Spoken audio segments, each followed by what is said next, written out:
Hello, my dear nursing students. Welcome back to Nursing Tutorials. How are you all, my dears? Another most important structure discussion అయితే start చేయబోతున్నాం. ఈ వీడియోలో అయితే already మీ అందరికీ తెలిసే ఉంటుంది thumbnail చూసి. ఈ వీడియోలో మనం రెస్పిరేటరీ సిస్టమ్ గురించి డిస్కస్ చేయబోతున్నాం. సో ఈరోజు వీడియో ఏంటి about respiratory system. Before going to start our discussion ఒక సింపుల్ క్వశ్చన్తో అయితే వీడియోని స్టార్ట్ చేద్దాం. అసలు మీరు ఎప్పుడైనా ఆలోచించారా? అంటే ఎలా మన బాడీకి కావాల్సింది ఆక్సిజన్ అని అందరికీ తెలుసు. ఈచ్ అండ్ ఎవ్రీ వన్‌కి. సో, కావాల్సిన ఆక్సిజన్ బాడీలోకి ఎలా ఎంటర్ అవుతుంది? అండ్ మనం తీసుకునే ఎయిర్‌లో అంటే ఇన్‌హలేషన్ చేస్తున్న ఎయిర్‌లో ఒట్టి ఆక్సిజన్ మాత్రమే ఉండదు కదా! రిమైనింగ్ గ్యాసెస్ కూడా ఉంటాయి. సో, ఈ గ్యాసెస్ అన్నీ బాడీలోకెళ్ళిన తర్వాత ఎలా సెపరేట్ అవుతున్నాయి? దట్ టూ మనకు అవసరం లేని మన బాడీలో ఉన్న కార్బన్ డయాక్సైడ్ బయటికి ఎలా వస్తుంది? ఇదంతా గూడా మనం అసలు కాన్షియస్‌గా థింక్ జేయకుండా మన యొక్క వాలంటరీ యాక్షన్ ఏం లేకుండానే మన బాడీలో ఆటోమేటిక్‌గా జరిగిపోతూనే ఉంటుంది ప్రతి సెకండ్. అసలు ఇదంతా ఎలా జరుగుతుంది? ఎప్పుడైనా ఆలోచించారా? నిద్రపోయినా, బిజీగా ఉన్నా, స్ట్రెస్‌లో ఉన్నా అసలు మనం ఏం జేస్తున్నా సరే ఆటోమేటిక్‌గా ఈ ప్రాసెస్ అంతా కంటిన్యూ అవుతూనే ఉంది. అమేజింగ్ గదా!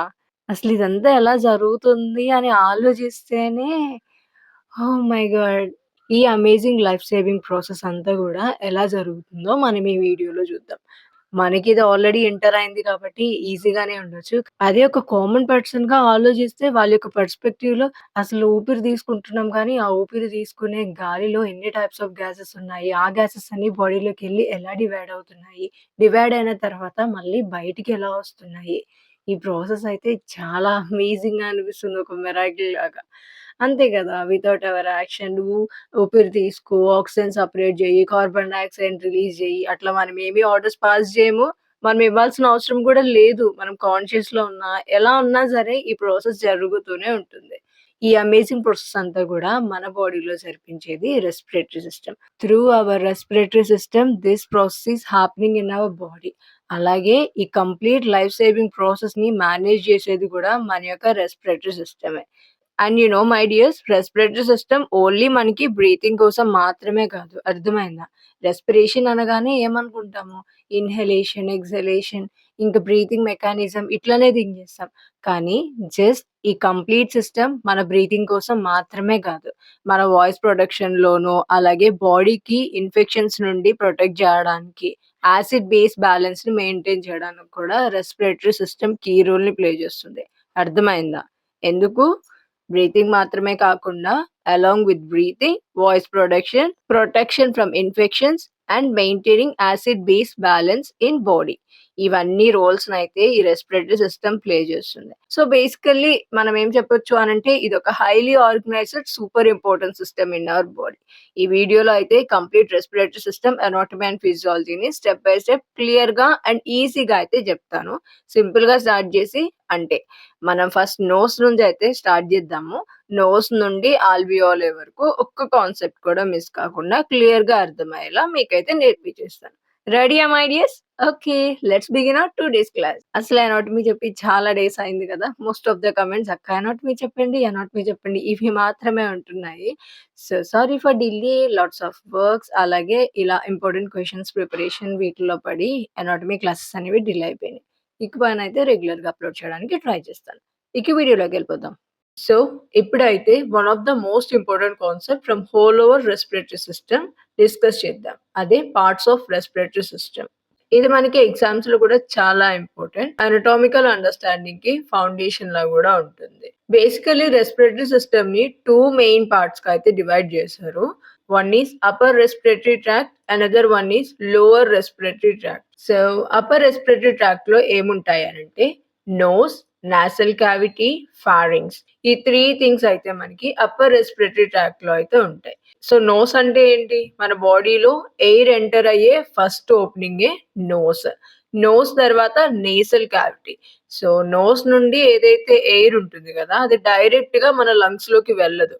లోపల మనకొక క్యావిటీ ఉంటుంది. అదే నేసల్ క్యావిటీ. సో, ఆ నేసల్ క్యావిటీ నుంచి పాస్ అయ్యి అంటే లైక్ ఇక్కడెందుకు పాస్ అవుతుంది? దీనివల్ల యూజ్ ఏంటి అనంటే ఇది కంప్లీట్ ఎయిర్‌ని ఫిల్టర్ జేసి వార్మ్ అండ్ మాయిస్టిఫైగా చేసి నెక్స్ట్ ప్రాసెస్‌కి పంపుతుంది. అర్థమైందా? సో, నోస్ ఫస్ట్ ఎయిర్‌ని తీసుకుంటే నేసల్ క్యావిటీలో ఉన్న మ్యూకస్, సీలియా ఇలాంటివన్నీ కూడా ఎయిర్‌ని ఫిల్టర్ చేసి వార్మ్ మాయిస్టిఫైగా చేసి నెక్స్ట్ ప్రాసెస్‌కి పంపిస్తుంది. సో, నెక్స్ట్ స్టెప్ ఏంటి? నేసల్ క్యావిటీ నుంచి ఫారింక్స్‌కి పాస్ అవుతుంది.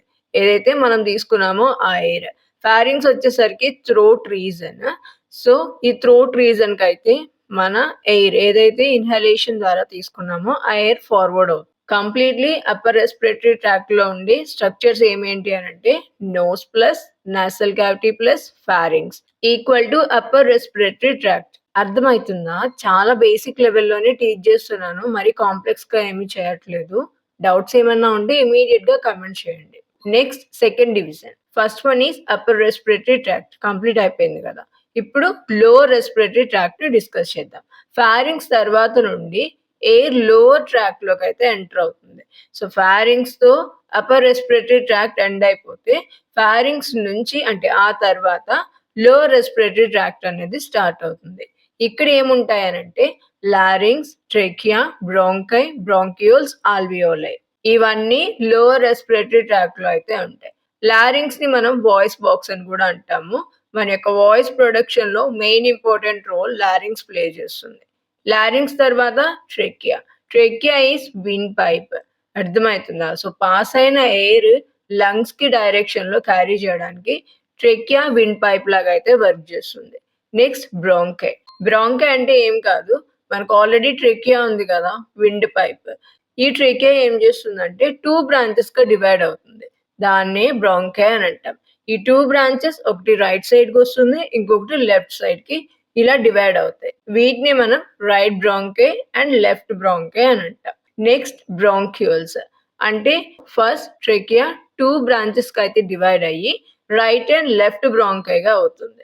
ఇలా డివైడ్ అయిన బ్రాంకై ఇంకా స్మాల్ బ్రాంచెస్ గా డివైడ్ అవుతుంది. వాటినే బ్రాంక్యూల్స్ అని అంటాం. And the last one is alveoli. ఇది one of the most important part. అస్సలు నెగ్లెక్ట్ చేయొద్దు. టైనీ ఎయిర్ సాక్స్ అని అంటాము. యాక్చువల్ గ్యాసియస్ ఎక్స్చేంజ్ అంతా కూడా ఈ ఆల్వియోలైలోనే జరుగుతుంది. So this is one of the most important part. So anatomical or zonal wise అసలు రెస్పిరేటరీ ట్రాక్ట్ ఎలా డివైడ్ అయిందో ఇప్పుడు చూసారు కదా. అంటే దాని యొక్క స్ట్రక్చర్ ని చూసాం కదా. వీటి మీద బేస్ అయ్యే కాకుండా ఫంక్షన్ ని బేస్ చేసుకుని కూడా మనం రెస్పిరేటరీ ట్రాక్ట్ ని డివైడ్ చేస్తాం. So based on functions it was dividing into 2 parts, conducting zone, respiratory zone. Conducting zone అంటే నోస్ నుండి టెర్మినల్ బ్రాంక్యూల్స్ వరకు ఉన్న జోన్ ని కండక్టింగ్ జోన్ అని అంటాం. ఇవి ఫంక్షన్స్ కదా. సో మెయిన్ ఫంక్షన్ ఏంటి? గ్యాసెస్ ఎక్స్చేంజ్ కదా. ఈ కండక్టింగ్ జోన్ లో గ్యాసెస్ ఎక్స్చేంజ్ జరగదు. జస్ట్ ఈ జోన్ లో నోస్ నుండి బ్రాంకియల్స్ వరకు ఏమైతే పార్ట్స్ ఉన్నాయో అవన్నీ కండక్టింగ్ జోన్ లోకి వస్తాయి. జస్ట్ ఎయిర్ ని మాత్రమే కండక్ట్ చేస్తూ ఉంటాయి. అంటే ఒక ప్లేస్ నుంచి నెక్స్ట్ ప్లేస్ కి క్యారీ చేయడం, ఫిల్టర్ చేయడం, వార్మ్ చేయడం, మాయిస్టిఫై చేయడం వీటి యొక్క ఫంక్షన్. అర్థమైందా? సింపుల్ గా చెప్పాలి అంటే ఎయిర్ ట్రాన్స్పోర్ట్ జోన్ అని కూడా చెప్పొచ్చు. Another one respiratory zone. ఇక్కడ మనకి రెస్పిరేటరీ జోన్ ఎక్కడి నుంచి స్టార్ట్ అవుతుంది అని అంటే రెస్పిరేటరీ బ్రాంక్యూల్స్ ఉన్నాయి కదా. సో రెస్పిరేటరీ బ్రాంక్యూల్స్ నుండి ఆల్వియోలై వరకు ఉన్న పార్ట్స్ ని రెస్పిరేటరీ జోన్ గా అయితే డివైడ్ చేయడం జరిగింది. ఇక్కడే యాక్చువల్ గా మనకి గ్యాసెస్ ఎక్స్చేంజ్ జరుగుతుంది. అర్థమైందా? అంటే ఆక్సిజన్ బ్లడ్ లోకి ఎంటర్ అవుతుంది, కార్బన్ డైఆక్సైడ్ బ్లడ్ నుండి బయటకు వస్తుంది. రియల్ గ్యాసెస్ ఎక్స్చేంజ్ జోన్ ఇదే రెస్పిరేటరీ జోన్. అర్థమైందా రెండిటికి మధ్య డిఫరెన్సెస్? సో ఫస్ట్ ఏంటి? Based on anatomical structure upper respiratory tract and lower respiratory tract కింద డివైడ్ అయింది. అప్పర్ రెస్పిరేటరీ ట్రాక్ట్ లో మనకున్న పార్ట్స్ ఏంటి? Nose, nasal cavity, pharynx. Lower respiratory tract లో ఉన్న parts larynx, trachea, bronchi, bronchioles, alveoli. Next based on the function 2 parts కింద డివైడ్ అయింది, conducting zone and respiratory zone. Conducting zone అంటే మన యొక్క నోస్ నుంచి బ్రాంక్యూల్స్ వరకు. ఏదైతే ట్రెకియా 2 బ్రాంచెస్ కింద డివైడ్ అయ్యి బ్రాంకియాగా మారుతుంది కదా. సో బ్రాంకియా వరకు కండక్టింగ్ జోన్. ఇక్కడ ఓన్లీ ఎయిర్ ట్రాన్స్పోర్ట్ మాత్రమే జరుగుతుంది, గ్యాసెస్ ఎక్స్చేంజ్ అనేది జరగదు. Next respiratory zone. Respiratory zone మనకి రెస్పిరేటరీ బ్రాంక్యూల్స్ నుంచి ఆల్వియోలై వరకు ఉంటుంది. ఇక్కడే అసలైన గ్యాసెస్ ఎక్స్చేంజ్ జరుగుతుంది. ఈ స్ట్రక్చర్ మనకి క్లియర్ గా అర్థమైతే రెస్పిరేటరీ అనాటమీ ఆల్మోస్ట్ ఈజీ అయిపోతుంది. అర్థమైందా? సో స్టార్టింగ్ ఈ స్ట్రక్చర్ అంతా కూడా మనకు ఒక క్లియర్ ఐడియా ఉంటే ఫర్దర్‌గా డిస్కస్ చేయబోయే టాపిక్స్ అన్నీ గూడా ఈజీ అయిపోతాయి. అంటే రెస్పిరేటరీ సిస్టమ్‌లో డిస్కస్ చేయబోయే కాన్సెప్ట్స్ గురించి మాట్లాడుతున్నాం. Are you all clear my dears? Okay. ఇప్పుడైతే ఒక ఇంపార్టెంట్ టాపిక్ స్టార్ట్ చేయబోతున్నాం. దేని గురించి అనంటే మన బాడీలోకి ఎయిర్ ఎలా ఎంటర్ అవుతుంది? అలాగే ఎలా బయటకొస్తుంది? అర్థమైతుందా? సో, ఈ కంప్లీట్ ప్రాసెస్ గురించి ఇప్పుడు డిస్కషన్ అయితే స్టార్ట్ చేయబోతున్నాం. అండ్ ఈ ప్రాసెస్‌ని మనం బ్రీతింగ్ మెకానిజం ఆర్ వెంటిలేషన్ అని అంటాం. ఇదైతే చాలా ఈజీ టాపిక్ మై డియర్స్. కాకపోతే ఇది ఈజీ అవ్వాలి అనంటే ఫస్ట్ ఆఫ్ ఆల్ క్లాస్ వింటూ ఉన్నప్పుడు ఈచ్ అండ్ ఎవ్రీథింగ్‌ని ఇమాజిన్ చేసుకుంటూ వినాలి.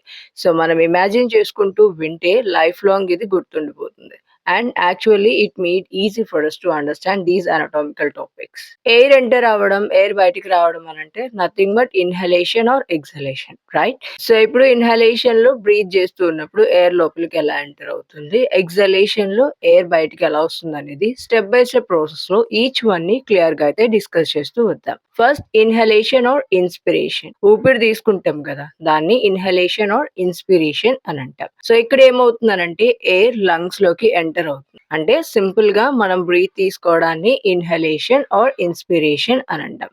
ఎయిర్ అయితే మనం బ్రీత్ చేస్తాం కదా! అంటే ఊపిరి తీసుకుంటాం కదా! సో, డైరెక్ట్‌గా మనం తీసుకున్న ఎయిర్ లంగ్స్‌లోకి అయితే వెళ్ళిపోదు. అర్థమవుతుందా? ఇక్కడ ఒక మెయిన్ హీరో ఉంటుంది. తనే కంప్లీట్ కీ రోల్‌ని ప్లే చేస్తుందన్నమాట. ఎయిర్ లోపలికి ఎంటర్ అవ్వడానికి. అదే డయాఫ్రామ్. డయాఫ్రామ్ తెలుసా? డయాఫ్రామ్ అంటే ఒక డోమ్ షేప్డ్ మజిల్. దీన్నే డయాఫ్రామ్ అని అంటాం. ఇక్కడ నేను ఈచ్ అండ్ ఎవ్రీథింగ్‌ని డిస్‌ప్లే చేస్తున్నాను. పిక్చర్స్ చూస్తే ఇంకొంచెం క్లారిటీ ఉంటుంది మీకు. సో, డోమ్ షేప్డ్ మజిల్‌ని మనం డయాఫ్రామ్ అని అంటాం. డయాఫ్రామ్ వచ్చేసరికి ఎక్కడుంటుంది అనంటే లంగ్స్ కిందుంటుంది. అండ్ ఇది chest cavity and abdominal cavity మధ్య ఒక పార్టిషన్ లాగా అయితే వర్క్ చేస్తుంది మై డియర్స్. సో, మనమైతే బ్రీత్ తీసుకుంటూ ఉన్నప్పుడు కీ రోల్ డయాఫ్రామ్ ప్లే చేస్తుందని చెప్పాను కదా! సో, ఇప్పుడు ఆ ప్రాసెస్ ఏంటి? ఎలా జరుగుతుంది? అండ్ దీని రోల్ ఏంటనేది స్టెప్ బై స్టెప్ చూద్దాం. డయాఫ్రామ్ అంటే ఏంటి? Dome shaped muscle. స్టెప్ 1లో డయాఫ్రామ్ ఏమవుతుందంటే కాంట్రాక్ట్ అవుతుంది. అంటే లంగ్స్ కిందకి ఫ్లాటెన్‌గా అయితే అయిపోతుంది. అంటే డౌన్‌వర్డ్ మూవ్ అయ్యి ఫ్లాటెన్ సర్ఫేస్ లాగా అయితే అయిపోతుంది. సో దట్ చెస్ట్ ఏమవుతుంది? స్టెప్ 2లో ఎక్స్‌పాండ్ అవుతుంది. అర్థమైందా? సో, ఎప్పుడైతే డయాఫ్రామ్ కిందకి ఫ్లాట్ అయిపోతుందో కాంట్రాక్ట్ అయ్యి చెస్ట్ క్యావిటీ అనేది ఎక్స్‌పాండ్ అయ్యి స్పేస్ ఇంక్రీజ్ అవుతుంది. ఇక్కడ ఇంకొక గ్రూప్ ఆఫ్ మజిల్స్ కూడా మనకి హెల్ప్ చేస్తాయి. అవే external intercostal muscles. Intercostal muscles అంటే రిబ్స్‌కి మధ్యలో ఉండే మజిల్స్‌ని ఇంటర్‌కోస్టల్ మజిల్స్ అని అంటాము. ఎప్పుడైతే డయాఫ్రామ్ ఫ్లాట్ అయిపోయి కిందకి మూవ్ అయిపోతుందో చెస్ట్ క్యావిటీ ఎక్స్‌పాండ్ అవుతుంది. అంటే చెస్ట్‌లో స్పేస్ పెరుగుతుందనమాట. సో, అప్పుడు ఆ టైంలో ఎక్స్టర్నల్ ఇంటర్‌కోస్టల్ మజిల్స్ కూడా కాంట్రాక్ట్ అయ్యి రిబ్స్ మూవ్ అవ్వడానికి హెల్ప్ చేస్తాయన్నమాట. నెక్స్ట్ థర్డ్ స్టెప్‌లో ఎప్పుడైతే చెస్ట్ క్యావిటీ సైజ్ పెరుగుతుందో అప్పుడు థొరాసిక్ క్యావిటీ వాల్యూమ్ అనేది ఇంక్రీజ్ అవుతుంది. అర్థమైందా? అంటే ఒక బెలూన్‌ని ఎంతైతే స్ట్రెచ్ చేస్తామో అప్పుడు ఇన్‌సైడ్‌లో స్పేస్ పెరుగుతుంది గదా! సేమ్ కాన్సెప్ట్‌లో ఇవన్నీ కాంట్రాక్ట్ అయినప్పుడు అంటే డయాఫ్రామ్ కాంట్రాక్ట్ అయ్యి కిందకొచ్చినప్పుడు, నెక్స్ట్ ఇంటర్‌కోస్టల్ మజిల్స్ అన్నీ కాంట్రాక్ట్ అయినప్పుడు ఎప్పుడైతే చెస్ట్ క్యావిటీ ఇంక్రీజ్ అవుతుందో లోపల థొరాసిక్ వాల్యూమ్ కూడా ఇంక్రీజ్ అయిపోతుంది. ఒక బెలూన్ స్ట్రెచ్ అయినట్టు. నెక్స్ట్ స్టెప్ 4 ఇక్కడ వచ్చేసరికి ఏమవుతుందనంటే స్పేస్ పెరుగుతుంది కదా! So, first of all contract అయిన తర్వాత ఇంటర్‌కోస్టల్ మసిల్స్ కూడా కాంట్రాక్ట్ అయ్యి రిబ్స్‌ని బయటకి మూవ్ చేసినప్పుడు చెస్ట్ క్యావిటీ ఇంక్రీజ్ అవుతుంది. థొరాసిక్ వాల్యూమ్ కూడా ఇంక్రీజ్ అవుతుంది. సో, ఇప్పుడు ఇలా ఇంక్రీజ్ అయిన తర్వాత స్పేస్ పెరిగి ప్రెషర్ అనేది తగ్గిపోతుంది లోపల. అర్థమైందా? స్టెప్ 4లో ఏమవుతుందనంటే చెస్ట్ క్యావిటీ ఎక్స్‌పాండ్ అయ్యాక లంగ్స్‌లో ప్రెషర్ డిక్రీజ్ అయిపోతుంది. ఇలా ప్రెషర్ డిక్రీజ్ అయిన తర్వాత స్టెప్ 5లో బయటన ఏదైతే మనం ఇన్‌హలేషన్ ద్వారా బ్రీత్ చేస్తూ ఉన్నామో అట్మాస్ఫియర్‌లో ఉన్న ఎయిర్ మన లంగ్స్‌లోకైతే ఎంటర్ అవుతుంది. సో, అట్మాస్ఫియర్‌లో ఆల్రెడీ ప్రెషర్ ఎక్కువ ఉంటుంది కాబట్టి ఆ హై ప్రెషర్ నుండి లో ప్రెషర్‌కి ఎయిర్ ట్రావెల్ అవుతుంది. అంటే ఔట్‌సైడ్ ఎయిర్ ఆటోమేటిక్‌గా లంగ్స్‌లోకైతే ఎంటర్ అవుతుంది. ఈ విధంగా మనం ఇన్‌హలేషన్ చేసిన ఎయిర్ లంగ్స్‌లోకైతే ఎంటర్ అవుతుంది. సో, దీన్ని బట్టి ఏం చెప్పొచ్చు? Breathing is completely pressure based process. ఈ స్టెప్స్ అన్నీ అర్థమయ్యాయి కదా! ఫస్ట్ ఏం జరుగుతుంది? డయాఫ్రామ్ కాంట్రాక్ట్ అవుతుంది. నెక్స్ట్ చెస్ట్ క్యావిటీ ఎక్స్‌పాండ్ అవుతుంది. ఇలా ఎక్స్‌పాండ్ అవుతూ ఉన్నప్పుడే ఎక్స్‌టర్నల్ కోస్టల్ మజిల్స్ అంటే రిబ్స్ మధ్య ఉన్న మజిల్స్ కూడా మనకి కాంట్రాక్ట్ అవుతాయి. ఇలా కాంట్రాక్ట్ అయిన తర్వాత లోపల ఉండే థొరాసిక్ వాల్యూమ్ కూడా ఇంక్రీజ్ అవుతుంది. ఇంక్రీజ్ అయిన తర్వాత లంగ్స్‌లో ఉండే ప్రెషర్ డిక్రీజ్ అవుతుంది. ఎప్పుడైతే లంగ్స్‌లో ఉన్న ప్రెషర్ డిక్రీజ్ అవుతుందో ఆటోమేటిక్‌గా అట్మాస్ఫియర్‌లో ఉండే ఎయిర్ ఏదైతే హై ప్రెషర్‌లో ఉంటుందో, హై ప్రెషర్‌లో నుండి లో ప్రెషర్‌కి ఎయిర్ అనేది ట్రావెల్ అవుతుంది. ఈ విధంగా ఔట్ సైడ్ ఎయిర్ మన బాడీలో ఉన్న లంగ్స్‌కి ఎంటర్ అవుతుంది. అండ్ ఈ ఇన్హలేషన్ బ్రీతింగ్ ప్రాసెస్‌ని నెగెటివ్ ప్రెషర్ బ్రీతింగ్ అని అంటాం. ఎందుకు అనంటే ఇక్కడ ఏమవుతుంది? చెస్ట్ క్యావిటీ ఎక్స్‌పాండ్ అయ్యి ప్రెషర్‌ని తగ్గిస్తుంది కదా! ఇలా తగ్గించడం వల్లనే ఔట్ సైడ్ ఉన్న ఎయిర్ ఏదైతే ఉందో అది ఆటోమేటిక్‌గా లోపలికెళ్తుంది.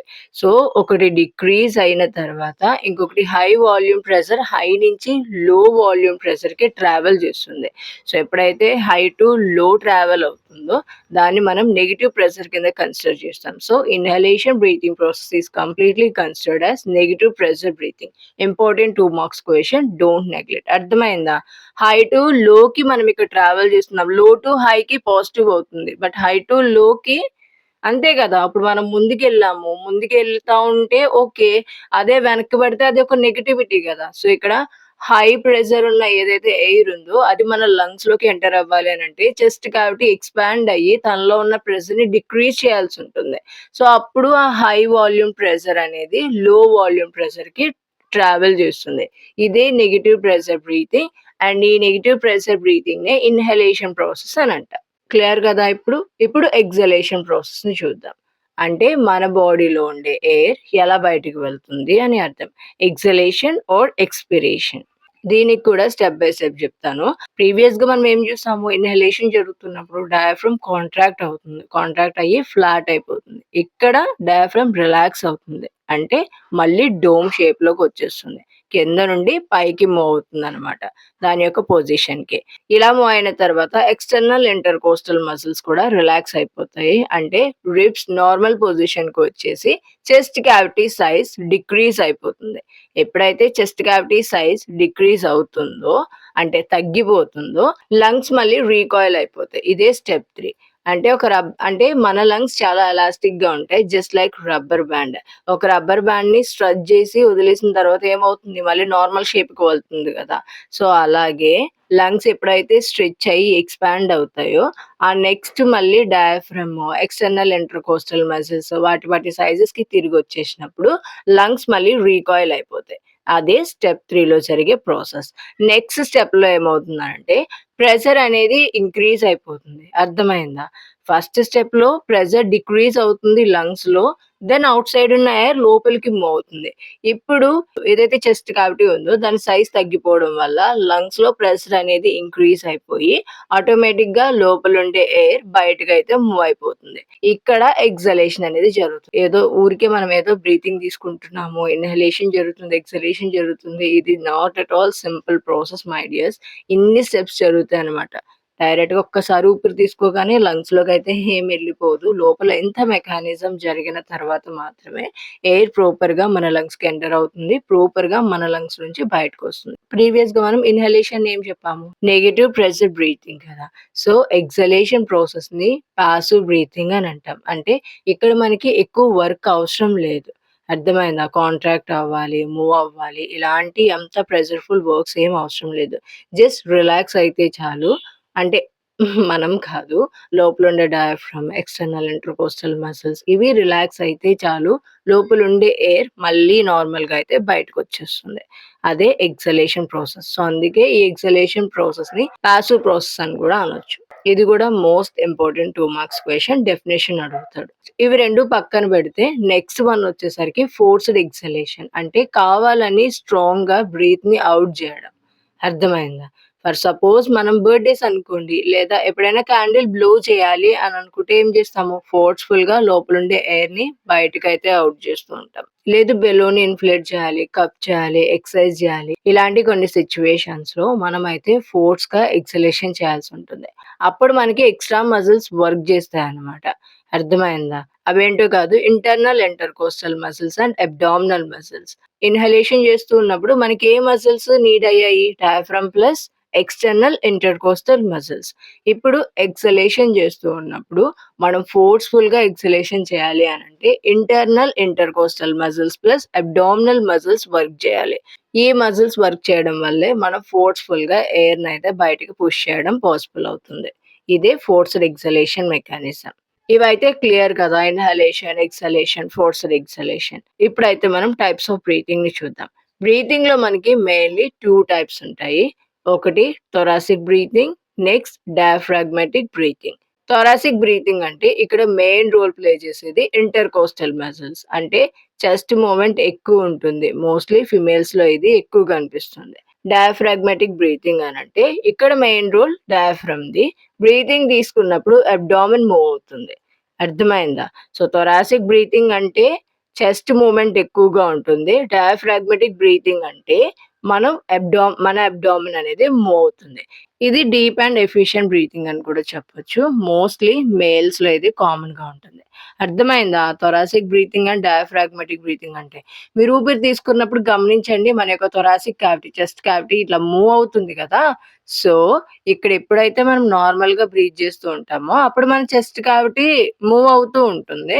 అండ్ మెయిన్‌లీ ఇది ఫీమేల్స్‌లో ఎక్కువగా కనిపిస్తూ ఉంటుందనమాట ఊపిరి తీసుకున్నప్పుడు. డయాఫ్రాగ్మాటిక్ బ్రీతింగ్ అనంటే పొట్ట దగ్గర చూడండి అబ్డామినల్ క్యావిటీ మూవ్ అవుతుంది కదా! మనం ఊపిరి తీసుకున్నప్పుడు. కొన్నిసార్లు మనకి కూడా మూవ్ అవుతుంది. మేల్స్‌కి ఒక్కటే కాదు.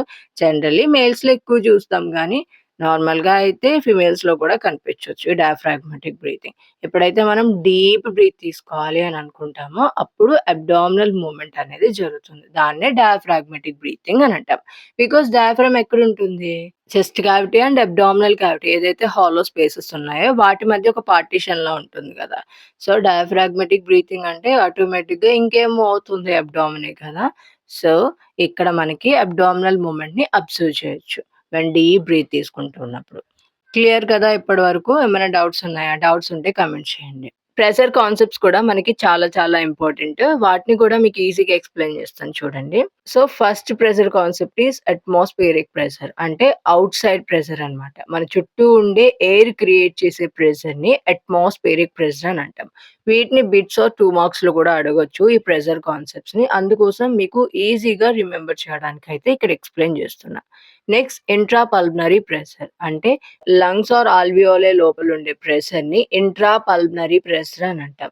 మనం ఎప్పుడైతే బ్రీత్ తీసుకుంటూ ఉంటామో ఈ ప్రెషర్ అనేది ఇంక్రీజ్ అండ్ డిక్రీజ్ అవుతూ ఉంటుంది.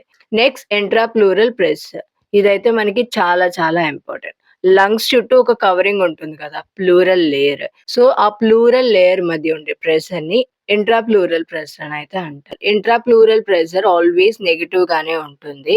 ఎందుకు అనంటే it always keeps lungs expanded. ఎప్పుడు కూడా లంగ్స్ ఎక్స్‌పాండెడ్ గానే ఉండేలా చూస్తుందనమాట. లంగ్స్ ఎక్స్‌పాండ్ అవ్వాలి అనంటే లోపలుండే ప్రెషర్ ఎప్పుడు కూడా నెగెటివ్ గానే ఉండాలి. అంటే డిక్రీజ్ అవ్వాలి. సో, ఇది డిక్రీజ్ అయితేనే బయటనున్న ఎయిర్ లోపలికి ఎంటర్ అవుతుంది. మళ్ళా లోపలున్న ఎయిర్ బయటికి వెళ్లి మళ్ళా రీకాయిల్ అవ్వడానికి హెల్ప్ అవుతుంది. అందుకోసం ఇక్కడ ఎప్పుడు కూడా నెగెటివ్ ప్రెషరే మెయింటైన్ అవుతుంది. ఇలా మెయింటైన్ అవ్వలేదనుకోండి లంగ్ కొలాప్స్ అయ్యే ఛాన్స్ ఉంటుంది. ఓవరాల్ బ్రీతింగ్ అంతా కూడా ప్రెషర్ చేంజెస్ వల్లే జరుగుతుంది. చెస్ట్ ఎక్స్‌పాండ్ అయిందనుకోండి ప్రెషర్ డిక్రీజ్ అవుతుంది. ఎయిర్ లోపలికి ఎంటర్ అవుతుంది.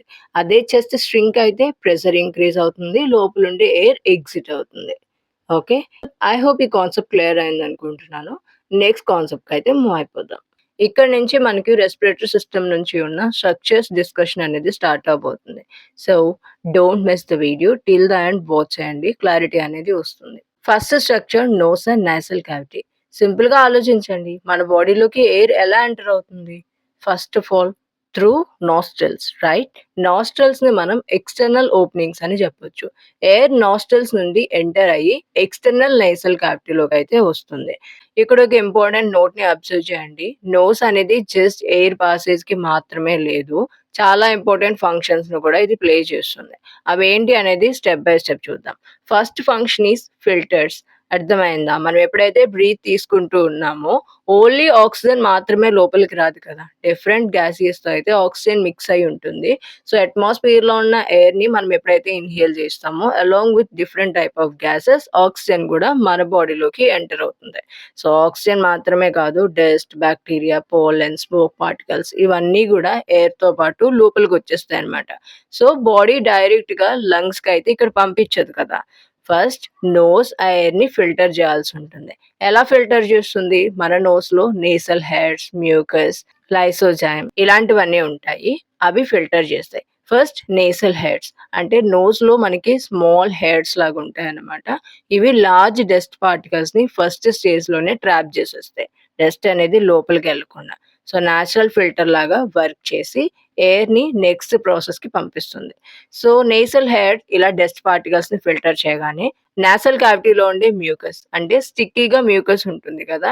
సో, ఈ sticky mucus small particles like bacteria, pollen వీటన్నిటిని మ్యూకస్‌కి స్టిక్ అయిపోతూ ఉంటాయి. సో, డైరెక్ట్‌గా లంగ్స్‌కి బాక్టీరియా వెళ్ళకుండా ఇక్కడ నెక్స్ట్ స్టెప్‌లో ఇంకొంచెం ఫిల్టర్ చేసి స్టాప్ చేసేస్తాయన్నమాట వీలైనంత వరకు. అండ్ థర్డ్ వన్ లైసోజైమ్ అంటే యాంటీ బాక్టీరియల్ ప్రొటెక్షన్. మ్యూకస్ ఒట్టి జస్ట్ స్టిక్కీ సబ్స్టెన్స్ మాత్రమే కాదు. దాంట్లో లైసోజైమ్ అనే యాంటీ బాక్టీరియల్ ఎంజైమ్ ఉంటుందన్నమాట. ఇది కంప్లీట్‌గా బాక్టీరియాని డిస్ట్రాయ్ చేయడానికి హెల్ప్ చేస్తుంది. సో, మన బాడీలో ఫస్ట్ డిఫెన్స్ లైన్ లాగా మన నోస్ అయితే వర్క్ చేసి, మనం ఎప్పుడైతే ఇన్‌హలేషన్ ద్వారా బ్రీత్‌ని తీసుకుంటూ ఉంటామో, ఆ ఎయిర్ పాస్ అయ్యేలా అయితే చేస్తుందన్నమాట. కంప్లీట్‌గా ఫిల్టర్ చేసి. Function 2 worms the air.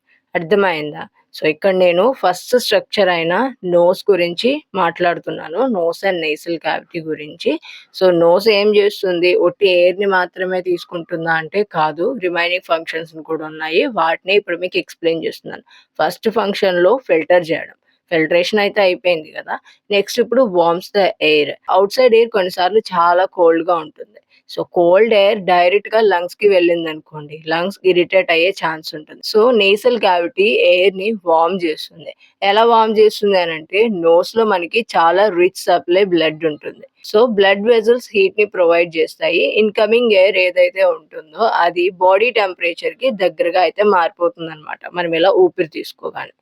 Next function 3 moistens the air. వార్మ్‌తో పాటు మాయిస్టెన్ గూడా జేస్తుంది. డ్రైగా లేకుండా డ్రైగా ఉంటే ఎయిర్ లంగ్స్‌కి మంచిది కాదు. సో, నేసల్ క్యావిటీ ఎయిర్‌కి మాయిశ్చర్‌ని యాడ్ చేస్తుందనమాట. సో, డ్రై ఎయిర్ మాయిస్ట్‌గా మారాలి అనంటే mucus and moist lining help చేస్తాయి వీటి కోసం. సో, ఫైనల్లీ లంగ్స్‌కి వెళ్ళిన ఎయిర్ ఫిల్టర్డ్, వార్మ్, మాయిస్ట్‌గా అయితే ఉంటుంది. ఇలా మారిన తర్వాత మాత్రమే మనం తీసుకున్న ఎయిర్ లంగ్స్‌కి ఎంటర్ అవుతుంది. Okay. So, nose and nasal cavity structure, ఫంక్షన్స్‌ని అయితే డిస్కస్ చేసాం కదా! ఇప్పుడు పారానాసల్ సైనస్ గురించి చూద్దాం. సైనసెస్ అంటే స్కల్ బోన్స్‌లో ఉండే ఎయిర్ ఫిల్డ్ స్పేసెస్‌ని సైనసెస్ అని అంటాం. మెయిన్‌గా మనకి 4 టైప్స్‌లో ఉంటాయి. అవేంటి అనంటే frontal sinus, ethmoid sinus, sphenoid sinus, maxillary sinus. Frontal sinus అంటే ఫోర్‌హెడ్ రీజియన్‌లో ఉంటుంది. ఎథమాయిడ్ సైనస్ అంటే ఐస్ మధ్యలో. స్ఫెనాయిడ్ సైనస్ అంటే డీప్ సెంట్రల్ రీజియన్‌లో. మాక్సిల్లరీ సైనస్ అంటే చీక్ రీజియన్‌లో. ఇవి మీరు నేమ్స్ గుర్తుపెట్టుకోండి. మనకి చాలా చాలా ఇంపార్టెంట్. అండ్ ఈ సైనసెస్ యొక్క ఫంక్షన్స్ ఏంటి అనంటే ఎయిర్‌ని వార్మ్ అండ్ హ్యూమిడిఫైగా చేస్తాయన్నమాట. వీటి యొక్క మెయిన్ ఫంక్షన్. ఆటోమేటిక్‌గా ఇవి నేసల్ క్యావిటీకి సపోర్ట్ చేస్తున్నట్టు ఇక్కడ మనం చూడొచ్చు. ఏవైతే సైనసెస్ ఉన్నాయో అవి మన వాయిస్ యూనిక్‌గా ఉండడానికి కూడా హెల్ప్ చేస్తాయి. అంటే సౌండ్ రెసొనెన్స్‌ని ప్రొవైడ్ చేస్తున్నాయన్నమాట. సైనస్ బ్లాకేజ్ ఉన్నప్పుడు మన వాయిస్ ఎలా వస్తుంది? చేంజ్ అయిపోతుంది గదా! సైనస్ బ్లాక్ అయినప్పుడు మనం కొంచెం బేస్ వాయిస్ లాగా రావడం అబ్జర్వ్ చేయొచ్చు. బికాస్ రెసొనెన్స్ ఎఫెక్ట్ అవుతుంది. ఎప్పుడైతే నార్మల్‌గా ఉంటుందో అప్పుడు మన వాయిస్ యూనిక్‌గా అయితే వస్తుంది. ఈ రెసొనెన్స్ ఎప్పుడైతే ఎఫెక్ట్ అవుతుందో, సైనస్ బ్లాక్ అవుతుందో ఆటోమేటిక్‌గా మన వాయిస్ కూడా ఎఫెక్ట్ అవుతుంది. సో, వాయిస్ రెసొనెన్స్‌లో కూడా ఇది చాలా ఇంపార్టెంట్ రోల్ ప్లే చేస్తుంది. అవే సైనసెస్. నెక్స్ట్ వన్ వచ్చేసరికి ఓల్ఫాక్టరీ ఫంక్షన్. ఓల్ఫాక్టరీ అంటే స్మెల్ రా! ఇదైతే వెరీ ఇంట్రెస్టింగ్ పార్ట్. మన యొక్క నేసల్ క్యావిటీలో ఓల్ఫాక్టరీ రిసెప్టర్స్ ఉంటాయి. ఇవి ఏం చేస్తాయనంటే స్మెల్‌ని ఐడెంటిఫై చేస్తాయి. For example perfume smell, food smell, smoke smell ఏదైనా కావచ్చు. Good or bad what and all ఏదైనా కావచ్చు. మనకి స్మెల్ ఎలా తెలుస్తుంది? త్రూ దిస్ రిసెప్టర్స్ ఏవైతే మన నేసల్ క్యావిటీలో ఓల్ఫాక్టరీ రిసెప్టర్స్ ఉంటాయో అవన్నీ గూడా వీటిని మనకి తెలిసేలా చేస్తాయన్నమాట. స్మెల్స్ అన్నీ తెలిసేలా చేస్తాయి. అండ్ మీరు చూడండి స్మెల్ అండ్ టేస్ట్‌కి చాలా క్లోజ్ రిలేషన్‌షిప్ ఉంటుంది. ఫర్ సపోజ్ మనకి కోల్డ్ వచ్చిందనుకోండి నోస్ బ్లాక్ అయిపోతుంది. నోస్ బ్లాక్ అయితే ఫుడ్ టేస్ట్ సరిగ్గా తెలీదు కదా! మనకి స్మెల్ రాదు. మీరెప్పుడైనా బాగా కోల్డ్ చేసినప్పుడు గమనించండి మనకి స్మెల్ రాదు గదా! స్మెల్ రాదు, టేస్ట్ కూడా తెలీదు. అప్పుడే మనం ఏమనుకుంటాము వేడి వేడిగా ఏమైనా తినాలి, కారంగా తినాలి. సో, అప్పుడు కొంచెం బావుంటుంది. రిలీఫ్‌గా ఫీల్ అవుతూ ఉంటాం కదా! ఫర్ సపోజ్ నార్మల్‌గా ఉన్నామనుకోండి, మనకి స్మెల్ తెలుస్తుంది. టేస్ట్ కూడా బావుంటుంది. సో, ఇక్కడ ఇంకొక ఫంక్షన్ ఏం చెప్పొచ్చు, relationship with taste and appetite అని కూడా మనం ఇక్కడ యాడ్ చేసుకోవచ్చు. ఎప్పుడైతే మనం మంచి ఫుడ్ స్మెల్‌ని ఫీల్ అవుతున్నాం అనుకోండి, ఆటోమేటిక్‌గా హంగర్ అనేది పెరుగుతుంది. స్మెల్ లేదనుకోండి, హంగర్ డిక్రీజ్ అయ్యే ఛాన్స్ ఉంటుంది. అలాగే స్మెల్ సరిగ్గా లేకపోతే మనం టేస్ట్‌ని కూడా సరిగ్గా ఫీల్ అవ్వలేం. అర్థమవుతుందా? సో, ఇప్పుడు మనం డిస్కస్ చేసుకున్న పార్ట్ ఏంటి అనంటే nose and nasal cavity structure plus functions అయితే డిస్కస్ చేశాను. సో, స్ట్రక్చర్ క్లియర్, ఫంక్షన్స్ కూడా క్లియర్ కదా! సో, ఫంక్షన్స్ ఏమేంటి? Air entry, filtering, warming, moistening, protection against bacteria, voice resonance, smell sensation. అర్థమైందా? ఇవన్నీ కూడా నోస్ అండ్ నేసల్ క్యావిటీ యొక్క functions. Nose just breathing structure మాత్రమే కాదు, complete protective and sensory organ. Another one pharynx. ఇప్పుడు మనం pharynx గురించి చూద్దాము. సింపుల్‌గా చెప్పాలి అనంటే ఫారింగ్స్ అంటే థ్రోట్. నోస్ అండ్ మన మౌత్ వెనక ఉండే మస్క్యులర్ పాసేజ్‌ని ఫారింగ్స్ అని అంటాం. ఇక్కడ మోస్ట్ ఇంపార్టెంట్ పాయింట్ ఏంటి అనంటే ఫారింగ్స్ అనేది మనకి కామన్ పాసేజ్ లాంటిది for both air and food. So, మనం బ్రీత్ తీసుకున్నప్పుడు ఎయిర్ కూడా ఇక్కడి నుండే వెళ్తుంది. ఫుడ్ తిన్నప్పుడు ఫుడ్ కూడా ఇక్కడి నుండే పాస్ అవుతుంది. అందుకే ఇది రెస్పిరేటరీ సిస్టమ్ అండ్ డైజెస్టివ్ సిస్టమ్‌కి ఒక కనెక్టెడ్ స్ట్రక్చర్. ఇప్పుడు మనం డివిజన్స్ ఆఫ్ ఫారింగ్స్‌ని చూద్దాము. ఫారింగ్స్ 3 పార్ట్స్‌గా అయితే డివైడ్ అయింది. Nasopharynx, oropharynx, laryngopharynx. టాప్ నుండి బాటమ్ వరకు అయితే గుర్తుపెట్టుకోండి. అర్థమైతుందా? సో, ఈజీ ట్రిక్ ఏంటనంటే నాసో, ఓరో, లారింజో. ఈ విధంగా అయితే గుర్తుపెట్టుకోండి. First one nasopharynx. నాసోఫారింగ్స్ అంటే నోస్ వెనుక ఉండే పార్ట్. ఇది నేసల్ క్యావిటీకి కనెక్టెడ్‌లో అయితే ఉంటుంది. ఇక్కడ ఓన్లీ ఎయిర్ మాత్రమే పాస్ అవుతుంది. ఫుడ్ అయితే ఎంటర్ అవ్వదు. Through nasopharynx. ఇది purely respiratory passage. Next oropharynx. ఇదైతే మౌత్ వెనక ఉండే పార్ట్‌ని ఓరోఫారింగ్స్ అని అంటాం. ఓరో అంటే మౌత్. ఇక్కడ ఎయిర్ పాస్ అవుతుంది. అలాగే ఫుడ్ కూడా పాస్ అవుతుంది. So, both respiratory and digestive function ఇక్కడ జరుగుతుంది ఓరోఫారింగ్స్‌లో. Another one laryngopharynx. ఇదిక లోయెస్ట్ పార్ట్ రా. ఇక్కడ నుండి పాత్‌వే 2 డైరెక్షన్స్‌లో డివైడ్ అవుతుంది. ఒకటి ఎయిర్ వెళ్ళడానికి, ఇంకొకటి ఫుడ్ వెళ్ళడానికి. సో, ఇది ఇంపార్టెంట్ జంక్షన్ ఏరియా అని కూడా చెప్పొచ్చు. లారింజోఫారింగ్స్‌ని. ఎయిర్ వచ్చేసరికి లారింగ్స్‌లోకి, ఫుడ్ వచ్చేసరికి ఈసోఫేగస్‌లోకి. ఈ విధంగా 2 డైరెక్షన్స్‌లోకి డివైడ్ అయ్యి బోత్‌ని సెపరేట్ చేస్తుంది. సో, ఇప్పుడు ఒక డౌట్ ఉంటుంది కదా! మనం ఫుడ్ తినేటప్పుడు ఫుడ్ నోస్‌లోకి ఎందుకు వెళ్ళదు అని. రీజన్ ఏంటి అనంటే మనకి సాఫ్ట్ పాలెట్ అండ్ వల్వా అనేది ఉండడం వల్ల మనం ఎప్పుడైతే ఫుడ్ తింటూ ఉన్నామో అది డైరెక్ట్ ఈసోఫేగస్‌లోకే వెళ్తుంది తప్ప నోస్‌లోకైతే రాదు. అర్థమైందా? నోస్‌లో ఓన్లీ ఎయిర్ మాత్రమే వెళ్తుంది. అర్థమైందా? ఇంకొంచెం డీటెయిల్‌గా చెప్పనా? సో, ఇంకొంచెం డీటెయిల్‌గా చెప్తాను. సో, ఫుడ్ స్వాలో చేస్తూ ఉన్నప్పుడు సాఫ్ట్ పాలెట్ పైకి లిఫ్ట్ అవుతుంది. సో, వల్వా నాసల్ క్యావిటీ ఓపెనింగ్‌కి క్లోజ్ అవుతుంది. సో, ఫుడ్ నేసల్ క్యావిటీలోకి వెళ్ళకుండా ప్రివెంట్ చేస్తుందనమాట. అర్థమైందా? ఇది చాలా ఇంపార్టెంట్ ప్రొటెక్టివ్ మెకానిజం. మనం ఎప్పుడైతే ఫుడ్ తింటూ ఉంటామో అప్పుడు సాఫ్ట్ పాలెట్ అనేది పైకి లిఫ్ట్ అయిపోయి వల్వా నాసల్ క్యావిటీ ఓపెనింగ్‌ని క్లోజ్ చేసేస్తుంది. అందువల్లే మనం తీసుకున్న ఫుడ్ నేసల్ క్యావిటీలోకి వెళ్ళకుండా ఈసోఫేగస్‌లో నుంచి డైజెస్ట్ సిస్టమ్‌కయితే ట్రావెల్ అయిపోతుంది. ఇప్పుడు క్లియరా? నెక్స్ట్ అయితే ఫారింగ్స్‌లో టాన్సిల్స్ కూడా ఉంటాయి. అవి ఇప్పుడు డిస్కస్ చేద్దాము. టాన్సిల్స్‌ని ఇమ్యూన్ డిఫెన్స్ అని కూడా చెప్పొచ్చు. బికాజ్ లింఫాయిడ్ టిష్యూస్ కాబట్టి. ఇవి బాడీకి ప్రొటెక్షన్‌ని ప్రొవైడ్ చేస్తాయి. First line of immune defence లాగైతే వర్క్ చేస్తాయి టాన్సిల్స్. టాన్సిల్స్‌లో మనకి 3 టైప్స్ అయితే ఉన్నాయి. Pharyngeal tonsil, palatine tonsil, lingual tonsil. Pharyngeal tonsil అంటే ఎడినాయిడ్స్. నాసోఫారింగ్స్ రీజన్‌లో ఉంటాయి ఈ ఫారింజియల్ టాన్సిల్స్. చిల్డ్రన్‌లో అయితే ఎక్కువగా అంటే కామన్‌గా ఎన్లార్జ్‌మెంట్ అయిపోతూ ఉంటాయి. Next palatine tonsils. అంటే మౌత్ ఓపెన్ చేస్తే సైడ్‌లో కనిపించే టాన్సిల్స్ ఇవే. వాటినే పాలటైన్ టాన్సిల్స్ అని అంటాం. ఇవి టాన్సిలైటిస్ వస్తుంది కదా! Inflammation of the tonsils. అది యూజువల్లీ ఇక్కడే జరుగుతుంది. నెక్స్ట్ లింగ్వల్ టాన్సిల్స్ అంటే టంగ్ బేస్ దగ్గర ఉంటాయి కదా! వాటిని లింగ్వల్ టాన్సిల్స్ అని అంటాం. సో, టోటల్ 3 టైప్స్ అయితే ఉన్నాయి. Pharyngeal tonsils, palatine tonsils, lingual tonsils. ఇప్పుడు ఫంక్షన్స్‌ని చూద్దాం. బాక్టీరియా ఆర్ పాథోజన్స్ బాడీలోకి ఎంటర్ అవ్వగానే టాన్సిల్స్ వాటిని ఐడెంటిఫై చేసి ఇమ్యూన్ రెస్పాన్స్‌ని స్టార్ట్ చేస్తాయన్నమాట. ఫారింగ్స్‌లో ప్రొటెక్షన్ సిస్టమ్ గూడా ఉంటుంది గదా! అందుకోసం ఫస్ట్ లైన్ ఆఫ్ డిఫెన్స్ మెకానిజంగా యాక్ట్ చేసి అక్కడికక్కడే బ్యాక్టీరియా లోపలికి ఎంటర్ అవ్వకుండా అయితే ప్రివెంట్ చేసేస్తాయి. Another structure larynx. ఇప్పుడు మనం నెక్స్ట్ స్ట్రక్చర్ లారింగ్స్ గురించి డిస్కస్ చేద్దాము. లారింగ్స్ ని సింపుల్ గా వాయిస్ బాక్స్ అని అంటారు. ఇది ఫారింగ్స్ కింద ట్రెకియా పైన అయితే ఉంటుంది. అర్థమవుతుందా? ఇక్కడ నేను చూపిస్తున్నాను చూడండి. ఫంక్షన్ చూసుకుంటే ఫస్ట్‌లీ ఎయిర్ పాసేజ్ లాగా అయితే వర్క్ చేస్తుంది. అంటే ఫారింగ్స్ నుండి ట్రెకియాలోకి ఎయిర్‌నయితే పాస్ చేస్తుంది. సింపుల్‌గా this is conducting pathway. Another function వచ్చేసరికి వాయిస్ ప్రొడక్షన్. మన వాయిస్ ప్రొడ్యూస్ అవ్వాలి అనంటే మెయిన్ రోల్ లారింగ్స్‌దే. అర్థమైందా? లారింగ్స్‌లో వోకల్ కార్డ్స్ ఉంటాయి. ఎయిర్ వోకల్ కార్డ్స్ మధ్య పాస్ అవుతూ ఉన్నప్పుడు అవి వైబ్రేట్ అయ్యి సౌండ్‌నయితే ప్రొడ్యూస్ చేస్తాయి. తర్వాత టంగ్, లిప్స్, మౌత్ ఆ సౌండ్‌ని వర్డ్స్‌గా అయితే కన్వర్ట్ చేస్తాయి. ఈ విధంగానే మన వాయిస్ వస్తుంది. అర్థమైందా? సో, వాయిస్ రావాలి అనంటే ఇందులో ఉండే వోకల్ కార్డ్స్ ఏదైతే లారింగ్స్‌లో ఉంటాయో ఆ వోకల్ కార్డ్స్ అన్నీ గూడా వైబ్రేట్ అవ్వాల్సి ఉంటుంది. ఆ వోకల్ కార్డ్స్ అన్నీ కూడా వైబ్రేట్ అయ్యి సౌండ్‌ని ప్రొడ్యూస్ చేస్తే ఆ నెక్స్ట్ టంగ్, లిప్స్, మౌత్ ఆ సౌండ్స్ అన్నిటిని వర్డ్స్‌గా కన్వర్ట్ చేసి బయటికి వాయిస్ ప్రొడ్యూస్ అయ్యేలా చేస్తాయి. ఇక్కడ వరకు అయితే క్లియర్ కదా! ఇప్పుడు ఒక ఇంపార్టెంట్ స్ట్రక్చర్ లారింగ్స్ పైన ఉండే ఒక ఇంపార్టెంట్ స్ట్రక్చర్‌ని అయితే డిస్కస్ చేద్దాము. అదే ఎపిగ్లోటిస్. ఇదొక లీఫ్ షేప్డ్ కార్టిలేజ్. ఫంక్షన్స్ ఏంటి అనంటే ఎప్పుడైతే మనం స్వాలో చేస్తూ ఉంటామో అప్పుడు ఎపిగ్లోటిస్ ఎయిర్‌వే ఓపెనింగ్‌ని క్లోజ్ చేస్తుందనమాట. సో, వెనెవర్ మనం ఫుడ్ తీసుకుంటూ ఉన్నప్పుడు ట్రెకియాలోకి వెళ్ళకుండా ప్రివెంట్ చేస్తుంది. సో, అప్పుడు ఫుడ్ కరెక్ట్‌గా ఈసోఫేగస్‌లోకి అయితే వెళ్తుందనమాట.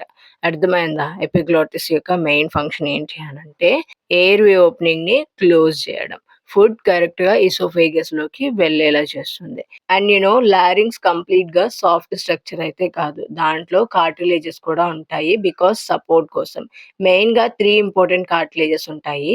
అవే లారింజియల్ కార్టిలేజెస్ గుర్తుపెట్టుకోండి. First thyroid cartilage, next cricoid cartilage and at last arytenoid cartilage. Thyroid cartilage అంటే ఇదొక లార్జెస్ట్ కార్టిలేజ్.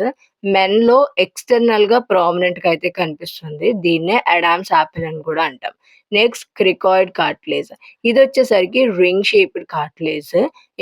మనకేదైతే థైరాయిడ్ కార్టిలేజ్ ఉంది కదా! ఈ థైరాయిడ్ కార్టిలేజ్ కిందనైతే ఈ క్రికాయిడ్ కార్టిలేజ్ ఉంటుంది. ఇది only complete ring structure in airway. అర్థమైందా? Next arytenoid cartilage. ఇది స్మాల్ పెయిర్డ్ కార్టిలేజెస్ రా. వోకల్ కార్డ్స్ మూవ్‌మెంట్‌ని కంట్రోల్ జేయడానికి, వాయిస్ ప్రొడక్షన్ జేయడానికి ఈ ఎరిటనాయిడ్ కార్టిలేజే మనకి హెల్ప్ జేస్తుంది. ఇదంతా క్లియర్ గదా! ప్రీవియస్‌గా మనకి లారింగ్స్ అంటే సౌండ్ బాక్స్ అని చెప్పాను కదా! సో, సౌండ్ ప్రొడ్యూస్ అవ్వాలి అనంటే వోకల్ కార్డ్స్‌లో ఎయిర్ పాసెస్ అయితూ ఉన్నప్పుడు వైబ్రేట్ అయ్యి సౌండ్ ప్రొడ్యూస్ అవుతుంది. ఆ సౌండ్‌ని మన టంగ్, లిప్స్, మౌత్ ఇవన్నీ వర్డ్స్ కింద కన్వర్ట్ చేస్తాయి అన్నాను కదా! ఇక్కడ మీకొక డౌట్ రావచ్చు. మనం భయపడుతూ ఉన్నా, టెన్షన్ అవుతూ ఉన్నా, ఏదైనా సంథింగ్ వేరే ఏదో ఫీల్ అవుతూ ఉన్నా వర్డ్స్‌లో చేంజెస్ ఉంటాయి కదా! So, different tension and vibration changes వల్ల కూడా డిఫరెంట్ పిచ్ అండ్ సౌండ్స్‌లో ప్రొడ్యూస్ అవుతాయి. అర్థమైందా? మనం ఏ సిట్యుయేషన్‌లో ఉన్నామో ఆ సిట్యుయేషన్‌కి తగ్గట్టు మన వోకల్ కార్డ్స్ సౌండ్‌నయితే ప్రొడ్యూస్ చేస్తాయి. ప్రతిసారి ఒకటే సౌండ్ రాదు. నేనిప్పుడు నార్మల్‌గా మాట్లాడేస్తున్నాను. భయమేస్తుందనుకోండి నేను ఎలా మాట్లాడతానా? మాట్లాడలేను కదా! కొంచెం భయపడుతూ, తడబడుతూ ఆటోమేటిక్‌గా బ్రేకౌట్స్ ఉంటూనే ఉంటాయి వాయిస్‌లో. ఎందుకవన్నీ? బికాజ్ ఆ సిట్యుయేషన్ అలాంటిది. అప్పుడొచ్చే వైబ్రేషన్స్, టెన్షన్స్ అలాంటివి కాబట్టి బేస్డ్ ఆన్ దట్టే మనకి వాయిస్ ప్రొడక్షన్ అనేది జరుగుతుంది. క్లియర్ గదా! మనకి ఫారింగ్స్ అండ్ లారింగ్స్ కంప్లీట్ అయిపోయింది. మీకేమైనా డౌట్స్ ఉంటే కామెంట్ చేయండి. అనదర్ స్ట్రక్చర్ ట్రెకియా అండ్ బ్రాంకైని ఇప్పుడు డిస్కస్ చేద్దాము. ఫారింగ్స్ తర్వాత ఎయిర్ ఎక్కడికెళ్తుంది? లారింగ్స్ నుండి ట్రెకియాలోకి. సో, ట్రెకియాని మనం విండ్ పైప్ అని పిలుస్తాం. ఇది నెక్ నుండి చెస్ట్ వరకు ఎక్స్‌టెండ్ అయ్యి ఎయిర్‌ని లంగ్స్ డైరెక్షన్‌లోకైతే క్యారీ చేస్తుంది. అప్రాక్సిమేట్‌గా ఇది 10-12 సెంటీమీటర్స్ లెంత్ అయితే ఉంటుంది మన ట్రెకియా. అండ్ ఇక్కడ మీకొక డౌట్ రావచ్చు. బ్రీతింగ్ టైమ్‌లో అంటే మనం ఎప్పుడైతే బ్రీత్ చేస్తూ ఉన్నామో అప్పుడు ట్రెకియా ఎందుకు కొలాప్స్ అవ్వదు అని. రీజన్ ఏంటి అనంటే ఇది ఒక C shaped cartilage rings. Trachea వాల్‌లో కార్టిలేజ్ రింగ్స్ ఉంటాయి. ఇవి పైప్‌ని సపోర్ట్ చేస్తాయి. అండ్ ఓపెన్‌గా మెయింటైన్ చేయడానికి హెల్ప్ చేస్తూ ఉంటాయి. వీటి వల్లే మనం బ్రీత్ చేస్తూ ఉన్నప్పుడు ట్రెకియా కొలాప్స్ అవ్వకుండా ఉంటుంది. ఎందుకు సి షేప్ అనంటే కంప్లీట్‌లీ రింగ్ కాదు. బ్యాక్ సైడ్ ఓపెన్ ఉంటుంది. ఇలా ఓపెన్ ఎందుకుంటుంది అనంటే ట్రెకియా వెనక ఈసోఫేగస్ ఉంటుంది. మనం ఎప్పుడైతే ఫుడ్ స్వాలో చేస్తామో అప్పుడు ఈసోఫేగస్ ఎక్స్‌పాండ్ అవ్వాలి కదా! అందుకే ట్రెకియా కార్టిలేజ్ కంప్లీట్‌గా సర్కిల్‌లా ఉందనుకోండి, ఎక్స్‌పాండ్ అవ్వడానికి పాసిబుల్ అవ్వదు. సో, సి షేప్‌లో ఉంటే ఎక్స్‌పాండ్ అవ్వడానికి పాసిబుల్ అవుతుంది కాబట్టి, ఇక్కడ మనకి సి షేప్డ్ కార్టిలేజ్ లాగా అయితే ఉంటుంది. ఇది చాలా ఇంపార్టెంట్ కాన్సెప్ట్. నెక్స్ట్ చూస్తే ట్రెకియా బాటమ్‌కి వచ్చాక 2 బ్రాంచెస్‌గా అయితే డివైడ్ అవుతుంది. ఆ బ్రాంచెస్ పాయింట్‌ని కార్నియా అని అంటాం. ఇక్కడ నుండి right main bronchus, left main బ్రాంకస్‌గా అయితే స్టార్ట్ అవుతాయి. రైట్ బ్రాంకస్ మనకి చాలా చాలా ఇంపార్టెంట్. డాక్టర్స్‌కి చాలా ఇంపార్టెంట్ క్లినికల్ పాయింట్ ఇది. రైట్ బ్రాంకస్ ఎలా ఉంటుందనంటే వైడర్, షార్టర్ అండ్ మోర్ వెర్టికల్‌గా అయితే ఉంటుంది. సో, యాక్సిడెంటల్‌గా ఫారెన్ బాడీస్ గనుక ఎంటర్ అయ్యాయనుకోండి, మోస్ట్‌లీ ఎక్కడికి వెళ్తాయి అనంటే రైట్ బ్రాంకస్‌లోకే వెళ్తూ ఉంటాయి. For example small food particles, peanuts etcetera. అర్థమైందా? ఫారెన్ బాడీస్ అన్నీ కూడా మోస్ట్‌లీ రైట్ బ్రాంకస్‌లోకి వెళ్తూ ఉంటాయన్నమాట. ఎప్పుడైనా చూసుకోకుండా చిన్న పిల్లల్లో అయినా, పెద్దవాళ్ళలో అయినా ఫుడ్ గాని, ఏదైనా గాని ఎంటర్ అయిపోతూ ఉంటుంది కదా! ఎయిర్ వేలో. సో, మోస్ట్‌లీ రైట్ బ్రాంకస్‌లోకే ఎంటర్ అవుతాయన్నమాట. నెక్స్ట్ అయితే ట్రికియాలో లేయర్స్ కూడా ఉంటాయి. వాటిని ఈజీగా గుర్తుపెట్టుకోవాలి అనంటే, ఔట్ సైడ్ నుండి ఇన్‌సైడ్‌కయితే గుర్తుపెట్టుకుంటే అవ్వదు. ఇన్‌సైడ్ నుండి ఔట్ సైడ్‌కి గుర్తుపెట్టుకుంటేనే మనకి ఈజీగా ఉంటుంది. అంటే అర్థమవుతుందనమాట. ఔటర్ నుంచి లోపలికి కాకుండా, ఇన్‌సైడ్ నుంచి ఔటర్ సైడ్‌కయితే ఇంకొంచెం ఈజీగా అయితే మనకి అర్థమవుతుంది. అండ్ ఈజీగా మెమరైజ్ జేసుకోవడానికి కూడా బావుంటుందనమాట. సో, ఫస్ట్ మ్యూకోసా అంటే ఇన్నర్ మోస్ట్ లేయర్ అనమాట. ఇక్కడ ciliated epithelium and mucus producing cells ఉంటాయి. ప్రొటెక్షన్ అండ్ క్లీనింగ్ ఫంక్షన్ వీటి యొక్క మెయిన్ ఫంక్షన్స్. నెక్స్ట్ లేయర్ వచ్చేసరికి సబ్‌మ్యూకోసా అంటే బ్లడ్ వెసల్స్, గ్లాండ్స్ ఉంటాయి. మ్యూకస్ సెక్రీషన్స్‌కి ఈ సబ్‌మ్యూకోసల్ లేయర్స్ అయితే హెల్ప్ జేస్తాయి. అనదర్ వన్ కార్టిలేజ్ లేయర్ అంటే సి షేప్డ్ కార్టిలేజ్ రింగ్స్ ఉంటాయి. ట్రేకియా కొలాప్స్ అవ్వకుండా సపోర్ట్ జేస్తాయన్నమాట. అనదర్ వన్ అడ్వెంటిషియా అంటే ఔటర్ మోస్ట్ కనెక్టింగ్ టిష్యూ కవరింగే ఈ అడ్వెంటిషియా. ట్రెకియాని సరౌండింగ్ స్ట్రక్చర్స్‌కి అటాచ్ చేస్తుందన్నమాట. అర్థమైందా? సో, 4 లేయర్స్ అయితే ఉన్నాయి. Mucus, submucosa, cartilage, adventitia. So, bronchi వరకు క్లియర్ కదా! ఇప్పుడు బ్రాంకై లంగ్స్ లోపలికి ఎంటర్ అయిన తర్వాత ఏం జరుగుతుందో దీని స్ట్రక్చర్, ఫంక్షన్స్ అన్నీ కూడా ఈ పార్ట్‌లో డిస్కస్ చేద్దాం. బ్రాంకై రిపీటెడ్‌లీ స్మాల్ బ్రాంచెస్‌గా డివైడ్ అవుతుందన్నమాట. ట్రీ బ్రాంచెస్ లాగుంటాయి యాక్చువల్లీ ఇవి. అందుకే రెస్పిరేటరీ సిస్టమ్‌ని సమ్‌టైమ్స్ బ్రాంకియల్ ట్రీ అని కూడా అంటాం. మెయిన్ బ్రాంకై మళ్ళీ స్మాలర్ బ్రాంకై ఇంకా స్మాలర్ బ్రాంకియల్స్‌గా డివైడ్ అవుతూనే ఉంటాయి. ఆల్మోస్ట్ 15-20 జనరేషన్స్ ఆఫ్ బ్రాంచింగ్ జరుగుతుందిక్కడ. అర్థమైందా? ఎందుకు పర్పస్ ఏంటి అనంటే ఎయిర్‌ని లంగ్స్‌లోకి ఎవ్రీ ఆల్వియోలస్‌కి డిస్ట్రిబ్యూట్ చేయాలి అనంటే ఈ విధంగా స్మాలర్ బ్రాంక్యూల్స్‌గా డివైడ్ అవ్వాల్సుంటుంది. సో, అందుకోసం ఈ విధంగా డివైడ్ అవుతూ ఎవ్రీ ఆల్వియోలస్‌కి ఎయిర్‌నైతే డిస్ట్రిబ్యూట్ చేస్తూ ఉంటుంది బ్రాంక్యూల్స్. వీటిలో టైప్స్ కూడా ఉన్నాయి. అంటే స్టేజెస్ అని కూడా చెప్పొచ్చు. First conducting, terminal, respiratory. So, conducting బ్రాంక్యూల్స్ అనంటే ఓన్లీ ఎయిర్ కండక్షన్ మాత్రమే జరుగుతుంది. అంటే ఎయిర్‌ని కలెక్ట్ చేసుకుంటూ ఉంటాయి. ఎటువంటి గ్యాసియస్ ఎక్స్‌చేంజ్ ఇక్కడ జరగదు. Next terminal బ్రాంక్యూల్స్. ఇది కండక్టింగ్ జోన్‌లో ఉన్న లాస్ట్ పార్ట్. స్టిల్ ఇక్కడ గూడా గ్యాసియస్ ఎక్స్‌చేంజ్ అనేది ఏముండదు. కంప్లీట్‌గా ఎయిర్ అనేది కలెక్ట్ చేసుకుంటుందంతే. Next respiratory bronchioles. ఇక్కడ నుండి రెస్పిరేటరీ జోన్ స్టార్ట్ అవుతుంది. స్టార్టింగ్ చెప్పాను కదా! Respiratory zone and conducting zone అని. సో, అవే ఇక్కడ డిస్కస్ చేస్తున్నాము. మీరంతా క్లారిటీగా అర్థం చేసుకుంటూ, వింటూ వస్తే మీకింకా ఈజీ అయిపోతుందనమాట. అందుకోసం ఎక్కడికక్కడ వినేసి వదిలేయకుండా గుర్తుపెట్టుకుంటూ ఒక నోట్‌బుక్ తీసుకొని నీట్‌గా నేనెలా అయితే చెప్తున్నానో స్టెప్ బై స్టెప్ మీరిక్కడ రన్నింగ్ నోట్స్‌లా రాసుకున్నా, శ్రద్ధగా విన్నా అయితే సరిపోతుంది. ఈజీ అయిపోతుందనమాట. అందుకోసం ఇంతలా రిపీట్ చేయాల్సొస్తుంది. ఇంకేం గాదు. ఎనాటమీ అనేది ఊరికే చదివేస్తే బట్టి పట్టేస్తే రాదు. మనం బట్టి పట్టినా వేస్ట్. అప్పటికప్పుడు యూజ్ అవుతుంది తప్ప, తర్వాత మీరు స్ట్రక్చర్స్ గురించి తెలుసుకోవాలి. ఎవరైనా పేషెంట్ వచ్చినప్పుడు మీరు అబ్జర్వ్ చేయాలి అంటే మీకసలు ఏమి అర్థం కాదు. అందుకోసం క్లియర్‌గా, శ్రద్ధగా వినడానికి ట్రై చేయండి.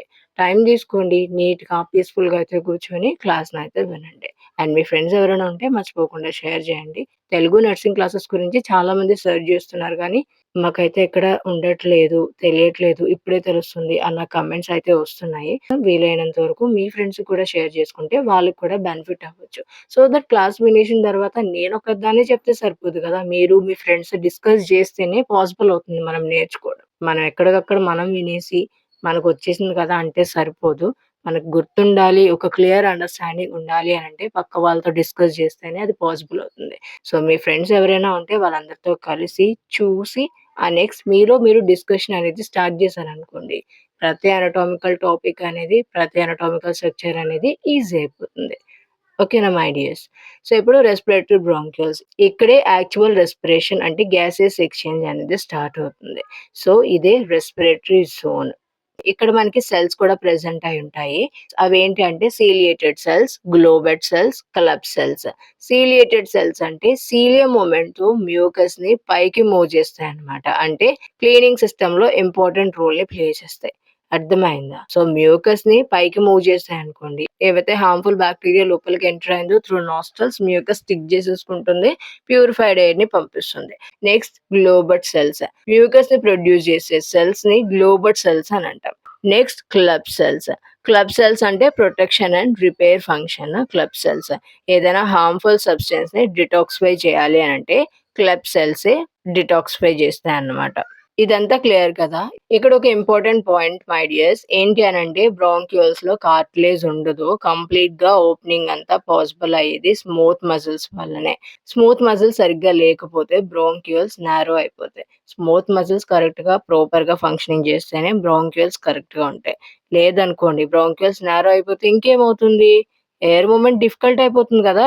బ్రాంకియోల్సే కదా! ఈచ్ అండ్ ఎవ్రీ ఆల్వియోలకి ఎయిర్‌ని పాస్ చేస్తూ ఉంటాయి. ఎప్పుడైతే ఇవి నారో అయిపోతాయో ఎయిర్ మూవ్‌మెంట్ డిఫికల్ట్ అయిపోతుంది. దెన్ రిజల్ట్ ఏమవుతుంది? వీజింగ్, బ్రీతింగ్ డిఫికల్టీ, ఆస్త్మా ఇలాంటి కాంప్లికేషన్స్ అన్నీ వస్తూ ఉంటాయి. ఈ నెక్స్ట్ పార్ట్‌లో అయితే మనం నేచురల్ క్లీనింగ్ సిస్టమ్ గురించి డిస్కస్ చేద్దాం. అంటే రెస్పిరేటరీ ట్రాక్ట్‌లో ఉన్న నేచురల్ క్లీనింగ్ సిస్టమ్. దాన్నే మ్యూకోసీలియరీ ఎస్కలేటర్ అని అంటాం. ఇది ఎలా వర్క్ చేస్తుందనంటే మన నోస్ట్రిల్స్‌లో ఉన్న మ్యూకస్, డస్ట్, బాక్టీరియా పార్టికల్స్ అయితే ట్రాప్ చేస్తుంది కదా! ట్రాప్ చేసిన తర్వాత సీలియా కంటిన్యూయస్‌గా అప్‌వర్డ్‌లో బీట్ చేస్తూ ఆ మ్యూకస్‌ని త్రోట్ డైరెక్షన్‌లో అయితే పుష్ చేస్తుంది. కఫ్ చేసినప్పుడు బయటికి పంపించొచ్చు ఆర్ స్వాలో చేసేస్తాం. సో, లంగ్స్ అనేది క్లీన్‌గా మెయింటైన్ అవుతాయన్నమాట. ఇదే కంప్లీట్ క్లీనింగ్ ప్రాసెస్. అర్థమైందా? క్విక్‌గా అయిపోయిందా? మన రెస్పిరేటరీ ట్రాక్ట్‌లో జరిగే నేచురల్ క్లీనింగ్ సిస్టమ్‌ని మ్యూకోసీలియరీ ఎస్కలేటర్ అని అంటాం.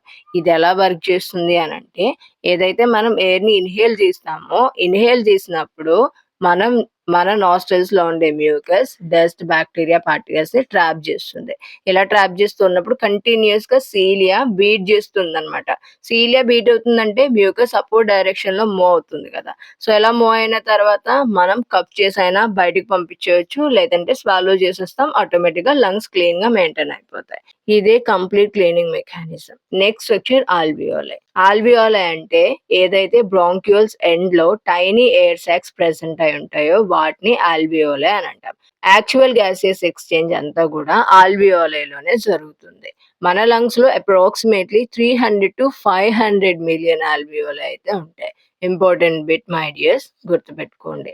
చాలా హ్యూజ్ నంబర్‌లో అయితే ఉంటాయి. ఎందుకు ఇంత హ్యూజ్ నంబర్‌లో ఉంటాయనంటే సర్ఫేస్ ఏరియాని పెంచడానికి. అర్థమైందా?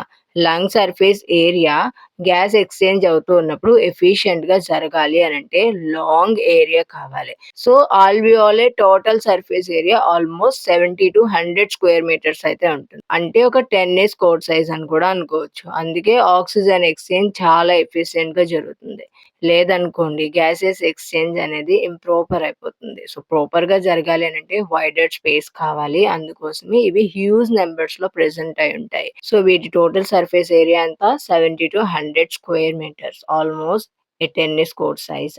ఆల్వియోలై సెల్స్‌ని చూసుకుంటే ఇందులో కొన్ని టైప్స్ అయితే ఉన్నాయి. అవేంటి అనంటే టైప్ 1 అండ్ టైప్ 2.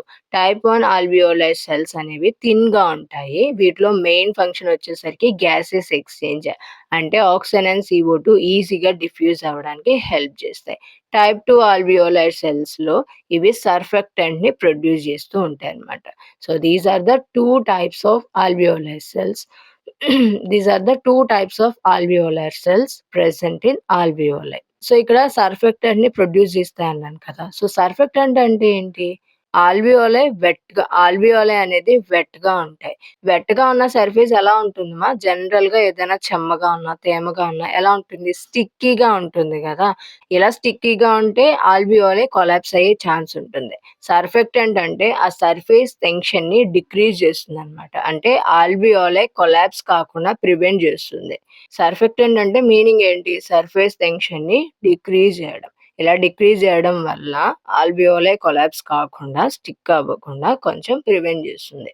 అదే సర్ఫెక్టెంట్ అంటే. ఆల్వియోలైలో డిఫెన్స్ సెల్స్ కూడా ఉంటాయి. వాటిని ఆల్వియోలార్ మాక్రోఫేజెస్ అని అంటాం. ఇవి లంగ్స్‌కి ప్రొటెక్షన్‌ని ప్రొవైడ్ చేస్తాయి. అంటే బాక్టీరియా, డస్ట్ పార్టికల్స్ వాటన్నిటిని కూడా డెస్ట్రాయ్ చేసేసి ప్రొటెక్షన్‌లా అయితే ప్రొవైడ్ చేస్తుందనమాట.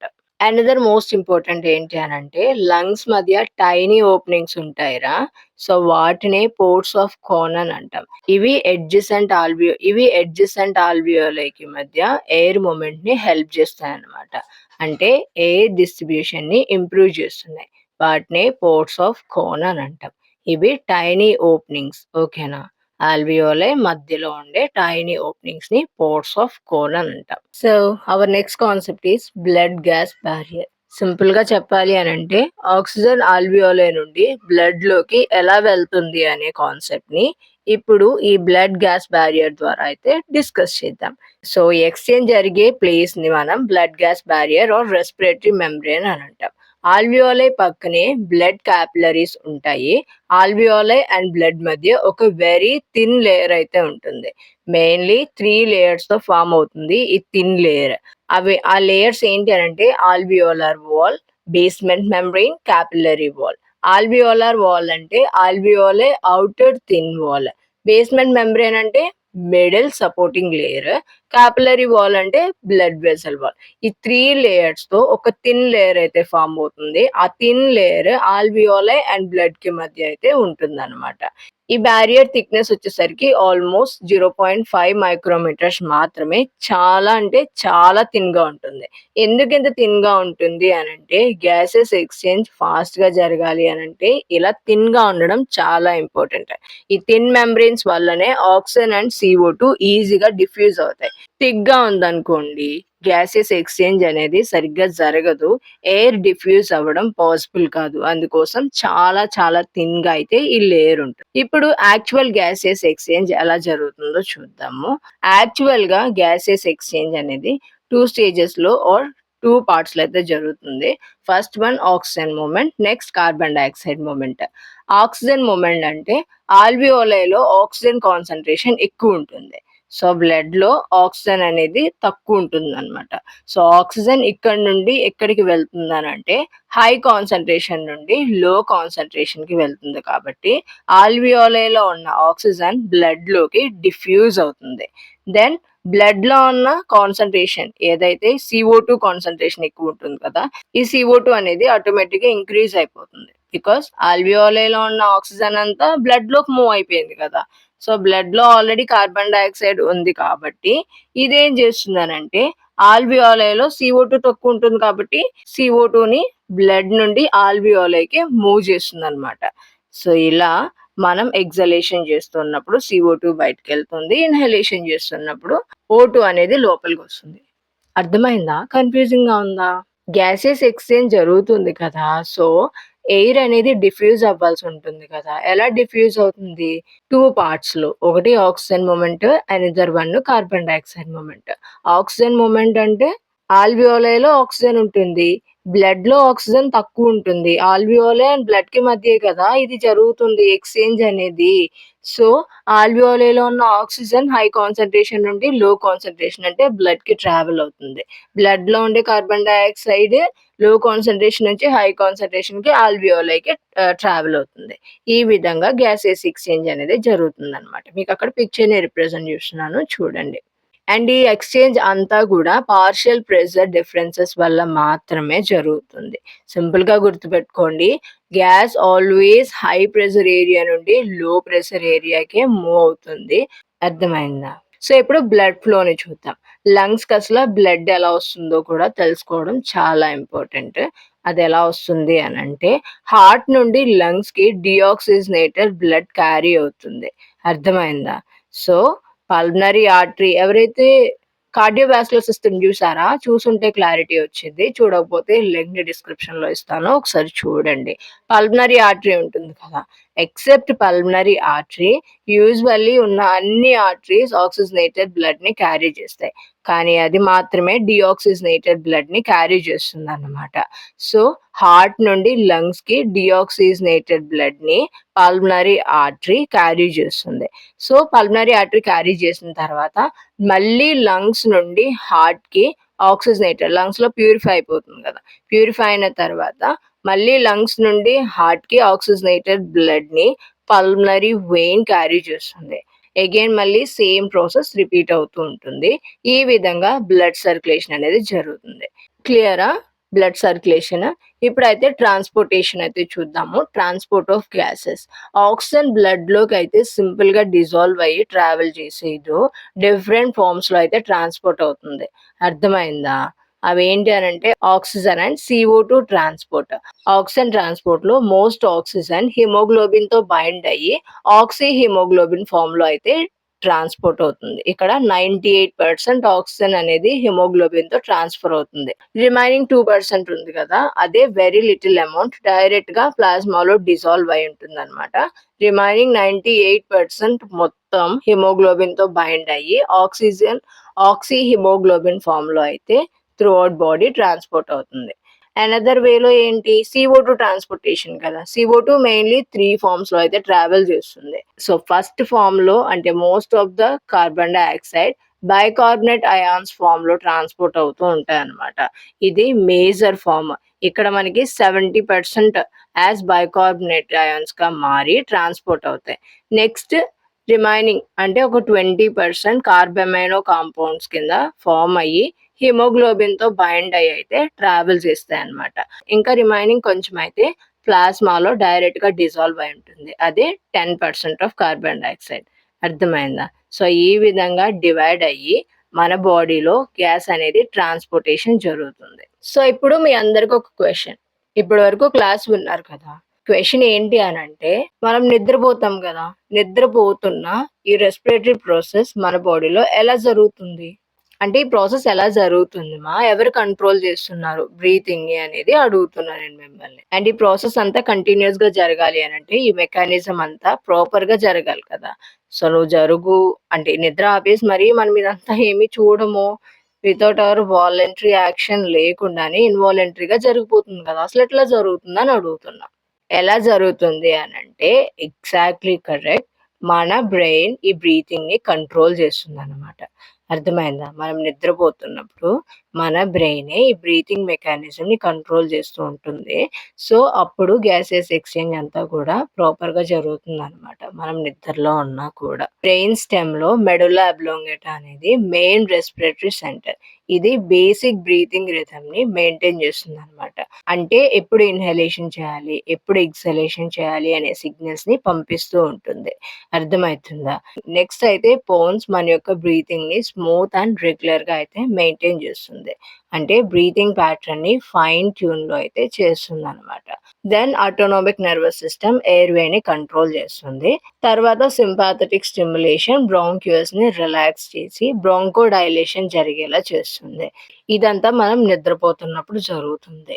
ఇప్పుడు కాన్షియస్‌లో ఉన్నప్పుడు మన బ్రెయిన్ బ్రీతింగ్‌ని ఎలా కంట్రోల్ చేస్తుందనంటే through sympathetic stimulation and parasympathetic stimulation. Sympathetic stimulation అనంటే మనం ఎప్పుడైనా ఎక్సర్సైజ్ చేస్తూ ఉంటాం కదా! సో, అప్పుడు హెవీగా మనం ఎయిర్‌ని బయటికి బ్లో చేయాల్సి ఉంటుంది. సో, ఆ టైప్‌లో ఎయిర్ ప్యాసేజ్ వైడ్ అవ్వాలి.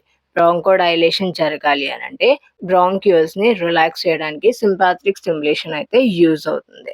పారాసింపాథెటిక్ స్టిమ్యులేషన్ అంటే ఎయిర్ వే నారో అవ్వడానికి, బ్రాంకో కన్‌స్ట్రిక్షన్ అవ్వడానికి, బ్రాంక్యూల్స్‌ని కన్‌స్ట్రిక్ట్ చేయడానికి పారాసింపాథెటిక్ స్టిమ్యులేషన్ అనేది హెల్ప్ అవుతుందనమాట. ఈ 2 టైప్స్ మనం కాన్షియస్‌లో ఉన్నప్పుడు ఎక్కువగా ఎక్సలేషన్ చేయాలి, డీప్ బ్రీత్ తీసుకోవాలన్నప్పుడు సింపాథెటిక్ అండ్ పారాసింపాథెటిక్ స్టిమ్యులేషన్స్ మనకి హెల్ప్ చేస్తాయి. సో, క్లియర్ గదా! ఇప్పుడు మనం మన బాడీ బ్రీతింగ్ స్పీడ్‌ని ఎలా డిసైడ్ చేస్తుందో చూద్దాం. మన బాడీ బ్రీతింగ్ స్పీడ్‌ని కెమోరిసెప్టార్స్ హెల్ప్‌తో అయితే మనకి మెయింటైన్ చేస్తుందన్నమాట. కెమోరిసెప్టార్స్ 2 టైప్స్‌లో అయితే ఉన్నాయి. ఫస్ట్ వన్ ఏంటి అనంటే సెంట్రల్ కెమోరిసెప్టార్స్. ఇవి బ్రెయిన్‌లో ఉంటాయి. మెయిన్‌గా CO2 లెవెల్స్‌ని డిటెక్ట్ చేయడానికి సెంట్రల్ కెమో రిసెప్టర్స్ హెల్ప్ చేస్తాయి. Next peripheral chemoreceptors carotid and aortic బాడీస్‌లో అయితే ఉంటాయి. ఇవైతే మన బాడీలో ఉన్న ఆక్సిజన్ లెవెల్స్‌ని మానిటర్ చేస్తాయన్నమాట. అర్థమైందా? ఈ బోత్ రిసెప్టర్స్ కలిపి మన బాడీలో బ్రీతింగ్ స్పీడ్‌ని ఎలా ఉండాలి అనేది డిసైడ్ చేస్తూ ఉంటాయి. ఇక్కడ ఒక మోస్ట్ ఇంపార్టెంట్ క్లినికల్ పాయింట్. నార్మల్‌గా బ్రీతింగ్‌ని స్టిమ్యులేట్ చేసేదైతే ఆక్సిజన్ కాదు, CO2 ఇంక్రీజ్ అవ్వడం. అర్థమైందా? బ్లడ్‌లో ఎప్పుడైతే CO2 పెరుగుతుందో అప్పుడు మన బాడీ ఇమ్మీడియేట్‌గా బ్రీతింగ్ రేట్‌ని పెంచుతుంది. ఈ బ్రీతింగ్ రేట్‌ని పెంచితేనే మనం ఆక్సిజన్ అనేది తీసుకుంటామనమాట. So, CO2 is the main stimulus for respiration. అర్థమైందా? మనం ఊపిరి తీసుకోవాలి, రెస్పిరేటరీ ప్రాసెస్ జరగాలి అనంటే స్టిమ్యులేషన్ అంతా CO2 వల్లనే జరుగుతుంది. ఎప్పుడైతే CO2 ఇంక్రీజ్ అవుతుందో బాడీకి ఆక్సిజన్ లెవెల్ డిమాండ్ అనేది పెరుగుతుంది. ఆక్సిజన్ లెవెల్ డిమాండ్ పెరిగితే బాడీ ఆక్సిజన్‌ని తీసుకుంటుంది. సో, మనం ఇన్‌హేల్ చేస్తూ ఉంటాం. అర్థమైందా? ఇది most important clinical point. So, now మనమైతే మెయిన్ ఆర్గాన్ గురించి డిస్కషన్ అయితే స్టార్ట్ చేయబోతున్నాము. అవే లంగ్స్. రెస్పిరేటరీ సిస్టమ్‌లో సెంట్రల్ ఆర్గాన్స్ ఇవే. గ్యాసియస్ ఎక్స్చేంజ్ కంప్లీట్‌గా లంగ్స్‌లోనే జరుగుతుంది. మనకి జనరల్లీ లంగ్స్ వచ్చేసరికి 2 పార్ట్స్‌లో ఉంటాయి గదా! Right and left lung. Right lung and left lung exactly అయితే సేమ్ ఉండవు. రైట్ లంగ్ కొంచెం బిగ్గర్ అండ్ వైడర్‌గా ఉంటుంది. ఎందుకు అనంటే హార్ట్ మోస్ట్‌లీ లెఫ్ట్ సైడ్‌లో ఉంటుంది కాబట్టి రైట్ లంగ్ కొంచెం వైడర్ అండ్ బిగ్గర్‌గా అయితే ఉంటుంది. ఈ రైట్ లంగ్‌లో 3 లోబ్స్ అయితే ఉంటాయి. Superior, middle and inferior lobe. అర్థమైతుందా? Right equal to 3 lobes. Superior lobe, middle lobe and inferior lobe. Left lung చూసుకుంటే కొంచెం స్మాలర్‌గా అయితే ఉంటుంది. బికాజ్ హార్ట్‌కి స్పేస్ ఇవ్వాలి కదా! అందుకోసం లెఫ్ట్ లంగ్ కొంచెం స్మాలర్‌గా ఉంటుంది when compared to right lung. Left లంగ్‌లో ఓన్లీ 2 లోబ్సే ఉంటాయి. Number 1 superior lobe and number 2 inferior lobe. అర్థమైంది కదా! రైట్ లంగ్‌లో ఏమేం లోబ్స్ ఉన్నాయి? Superior, middle, inferior. లెఫ్ట్ లంగ్‌లో సుపీరియర్ అండ్ ఇన్ఫీరియర్. అర్థమైందా? అండ్ లెఫ్ట్ లంగ్‌లో ఒక ఇండెంటేషన్ ఉంటుంది. దాన్ని కార్డియాక్ నాట్చ్ అని అంటాం. హార్ట్‌కి ప్లేస్ ఇవ్వడానికి ఈ నాట్చ్ ఉంటుందన్నమాట. Very, very important anatomical point. అర్థమైందా? అండ్ లంగ్స్‌లో స్మాల్ ఫంక్షనల్ డివిజన్స్ కూడా ఉంటాయి. వాటిని బ్రాంకోపల్మనరీ సెగ్మెంట్స్ అని అంటాం. ఈచ్ సెగ్మెంట్‌కి own bronchus, own blood supply అనేది ఉంటుంది. ఎందుకు అనంటే ఫర్ ఎగ్జాంపుల్ ఏదైనా ఒక ఏరియా డిసీజ్ ఆర్ ఎఫెక్ట్ అయితే మనం ఎంటైర్ లంగ్‌ని రిమూవ్ చేయకుండా ఎఫెక్టెడ్ సెగ్మెంట్‌ని మాత్రమే రిమూవ్ చేయొచ్చనమాట. అందుకోసమే ఈచ్ సెగ్మెంట్‌కి own bronchus and own blood supply అనేది ఉంటుంది. ఎంటైర్ లంగ్‌ని రిమూవ్ చేసేస్తే చాలా కష్టం కదా! సో, అలా కాకుండా ఎఫెక్ట్ అయినప్పుడు, డిసీజ్ వచ్చినప్పుడు సర్జరీ చేయాలి అనంటే ఒక సెగ్మెంట్‌ని రిమూవ్ చేయడానికి హెల్ప్ అవుతుంది. అడిషనల్ ఇంపార్టెంట్ పాయింట్స్ మీకిప్పుడు కొన్ని కొన్ని వెరీ ఇంపార్టెంట్ ఫిజియోలాజికల్ కాన్సెప్ట్స్‌నయితే ఈజీగా ఎక్స్‌ప్లెయిన్ చేస్తాను. అందులో నంబర్ 1 ప్లూరా. లంగ్స్ చుట్టూ డబుల్ లేయర్ మెంబ్రేన్ ఉంటుంది. దాన్నే ప్లూరా అని అంటాం. ఈ లేయర్స్ మధ్య లిటిల్ ప్లూరల్ ఫ్లూయిడ్ కూడా ఉంటుంది. అండ్ వీటి ఫంక్షన్స్ ఏంటి అనంటే బ్రీతింగ్ టైమ్‌లో లంగ్స్ స్మూత్‌గా మూవ్ అవ్వడానికి హెల్ప్ చేస్తాయి. అంటే ఫ్రిక్షన్‌ని రెడ్యూస్ చేస్తుంది. అర్థమైతుందా? ఇఫ్ మనకి ప్లూరా గనక ఇన్‌ఫ్లమేషన్ అయిందనుకోండి, పెయిన్ వస్తుంది. దాన్నే ప్లూరైటిస్ అని అంటాం. ఇక్కడ మనకి లంగ్స్ ఎంత ఈజీగా ఎక్స్‌పాండ్ అవుతాయో దాన్నే కాంప్లయన్స్ అని అంటాం. హై కాంప్లయన్స్ అంటే లంగ్స్ ఈజీగా ఎక్స్‌పాండ్ అవ్వడం. లో కాంప్లయన్స్ అంటే లంగ్స్ స్టిఫ్‌గా ఉండిపోవడం. అండ్ లంగ్స్ స్ట్రెచ్ అయ్యాక మళ్ళీ ఒరిజినల్ సైజ్‌కి రావాలి అనుకుంటాయి. ఈ టెండెన్సీని ఎలాస్టిక్ రికాయిల్ అని అంటాం. ఇది ఎక్సలేషన్‌లో చాలా చాలా ఇంపార్టెంట్.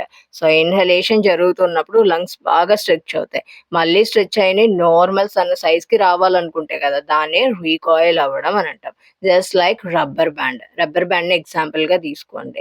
ఇక్కడ మనకి డెడ్ స్పేస్ ఉంటుంది. సో, డెడ్ స్పేస్ ఏంటి అనంటే రెస్పిరేటరీ ట్రాక్‌లో మొత్తం అంతా కూడా గ్యాసెస్ ఎక్స్‌చేంజ్ మాత్రమే జరగదు.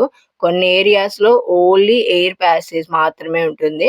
ఆ ఏరియాస్‌నే డెడ్ స్పేస్ అని అంటాం. For example trachea or bronchi. ఇక్కడ కండక్టింగ్ జోన్ లాగా ఓన్లీ ఎయిర్ కలెక్ట్ అవుతుంది గానీ ఎక్స్‌చేంజ్ అనేది జరగదు గదా! సో, అందుకోసం వీటిని డెడ్ స్పేస్ అని అంటాం. సో, డెడ్ స్పేస్ గురించి క్లియర్ కదా! ఇంపార్టెంట్ 2 మార్క్స్ ఆర్ బిట్స్‌లో అయితే అడగొచ్చు.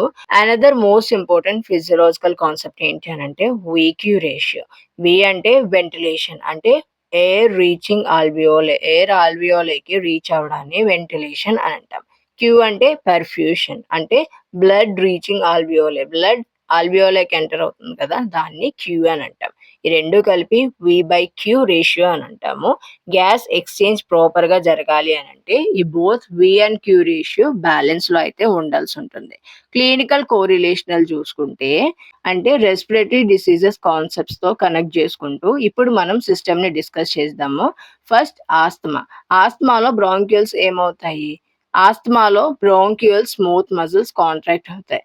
సో ఎప్పుడైతే ఇలా కాంట్రాక్ట్ జరుగుతాయో అప్పుడు ఎయిర్వే అనేది నారో అయ్యి బ్రీతింగ్ డిఫికల్ట్ అవుతుంది. Wheezing common symptom asthma attack అవుతుంది.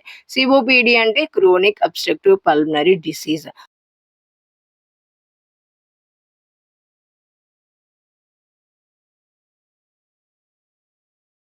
మోస్ట్లీ స్మోకింగ్ వాళ్ళలో చూస్తూ ఉంటాము. ఎయిర్ ఫ్లో లిమిటేషన్ అనేది జరుగుతుంది ఇక్కడ. ఇలా ఎయిర్ ఫ్లో లిమిటేషన్ అవ్వడం వల్ల బ్రీతింగ్ డిఫికల్టీ వస్తుంది. సూన్ సిఓపిడిగా అయితే డయాగ్నోస్ అవుతుంది. Next pneumonia. న్యూమోనియాలో ఆల్వియోలా ఇన్ఫెక్షన్ అవుతుంది. అర్థమైందా? సో ఎప్పుడైతే ఫ్లూయిడ్ ఆర్ పస్ ఫిల్ అవుతాయో గ్యాసెస్ ఎక్స్చేంజ్ అక్కడ ప్రాపర్గా జరగదు. అప్పుడు మనకి న్యూమోనియాగా అయితే డయాగ్నోస్ అవుతుంది. Next pulmonary oedema. Pulmonary oedema అంటే లంగ్స్ లో ఫ్లూయిడ్ అక్యుములేట్ అవ్వడాన్ని పల్మనరీ ఎడిమా అని అంటాం. ఆల్వియోలే ఫ్లూయిడ్ తో ఫిల్ అయితే ఆక్సిజన్ ఎక్స్చేంజ్ అనేది డిఫికల్ట్ అవుతుంది. ఎప్పుడైతే ఆల్వియోలే ఫ్రీగా ఉంటుందో అప్పుడే ఎయిర్ మూవ్ అవుతుంది. సో ఇప్పుడు ఆల్వియోలేలో ఫ్లూయిడ్ ఫిల్ అయింది అనుకోండి, పల్మనరీ ఎడిమా వచ్చేసి ఆక్సిజన్ ఎక్స్చేంజ్ అనేది డిఫికల్ట్ అయిపోతుంది. Complete respiratory system anatomy and physiology finish అయిపోయింది. ఇప్పుడు ఒకసారి కంప్లీట్ గా ఈ సిస్టమ్ ని ఒక క్విక్ రివిజన్ లాగా వన్స్ రికాల్ చేసుకుందాం. ఎయిర్ మన బాడీలోకి ఫస్ట్ ఎంటర్ అవుతుంది. ఎంటర్ అయిన తర్వాత జర్నీ ఎలా ఉంటుంది అని అంటే ఫస్ట్ ఎయిర్ నోస్ నుండి ఎంటర్ అవుతుంది. నెక్స్ట్ నేసల్ క్యావిటీలోకి వెళ్తుంది. అక్కడ ఎయిర్ ఫిల్టర్ అయ్యి వార్మ్ మాయిస్ట్ గా మారి తర్వాత ఫారింగ్స్ లోకి, నెక్స్ట్ లారింగ్స్, తర్వాత ట్రెకియా, ఆ ట్రెకియా రైట్ అండ్ లెఫ్ట్ బ్రోంకేగా డివైడ్ అవుతుంది.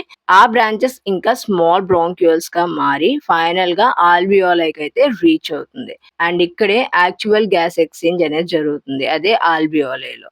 ఆల్వియోలైలోనే ఆక్సిజన్ బ్లడ్ లోకి డిఫ్యూజ్ అవుతుంది. బ్లడ్ ఆక్సిజన్ ని బాడీ టిష్యూస్ కి క్యారీ చేస్తుంది. At the same time body cells produce చేసిన కార్బన్ డైఆక్సైడ్ బ్లడ్ ద్వారా లంగ్స్ కి రిటర్న్ అయ్యి ఆల్వియోలైకి ఎంటర్ అయ్యి ఎగ్జలేషన్ తో అయితే బయటికి వెళ్ళిపోతాయి. సో సింపుల్ గా చెప్పాలి అంటే their main job is oxygen supply and carbon dioxide remove చేయడం. బట్ దాంతో పాటు రిమైనింగ్ మోస్ట్ ఇంపార్టెంట్ ఫంక్షన్స్ ఏంటి అని అంటే voice protection, smell protection, acid base balance, ఇవన్నీ కూడా మనలో మెయింటైన్ చేయడానికి హెల్ప్ చేస్తుంది. So my dears, that's all for today's video. ఇది మన complete anatomy and physiology of respiratory system step by step simple గా ఈజీగా అయితే అర్థమయ్యేలాగా డీటెయిల్ గా ఎక్స్ప్లెయిన్ చేశాను. మీకు గనుక వీడియో హెల్ప్ఫుల్ అనిపిస్తే డెఫినెట్ గా లైక్ చేయండి, షేర్ చేయండి and subscribe to nursing tutorials. Bye dears, have a nice day.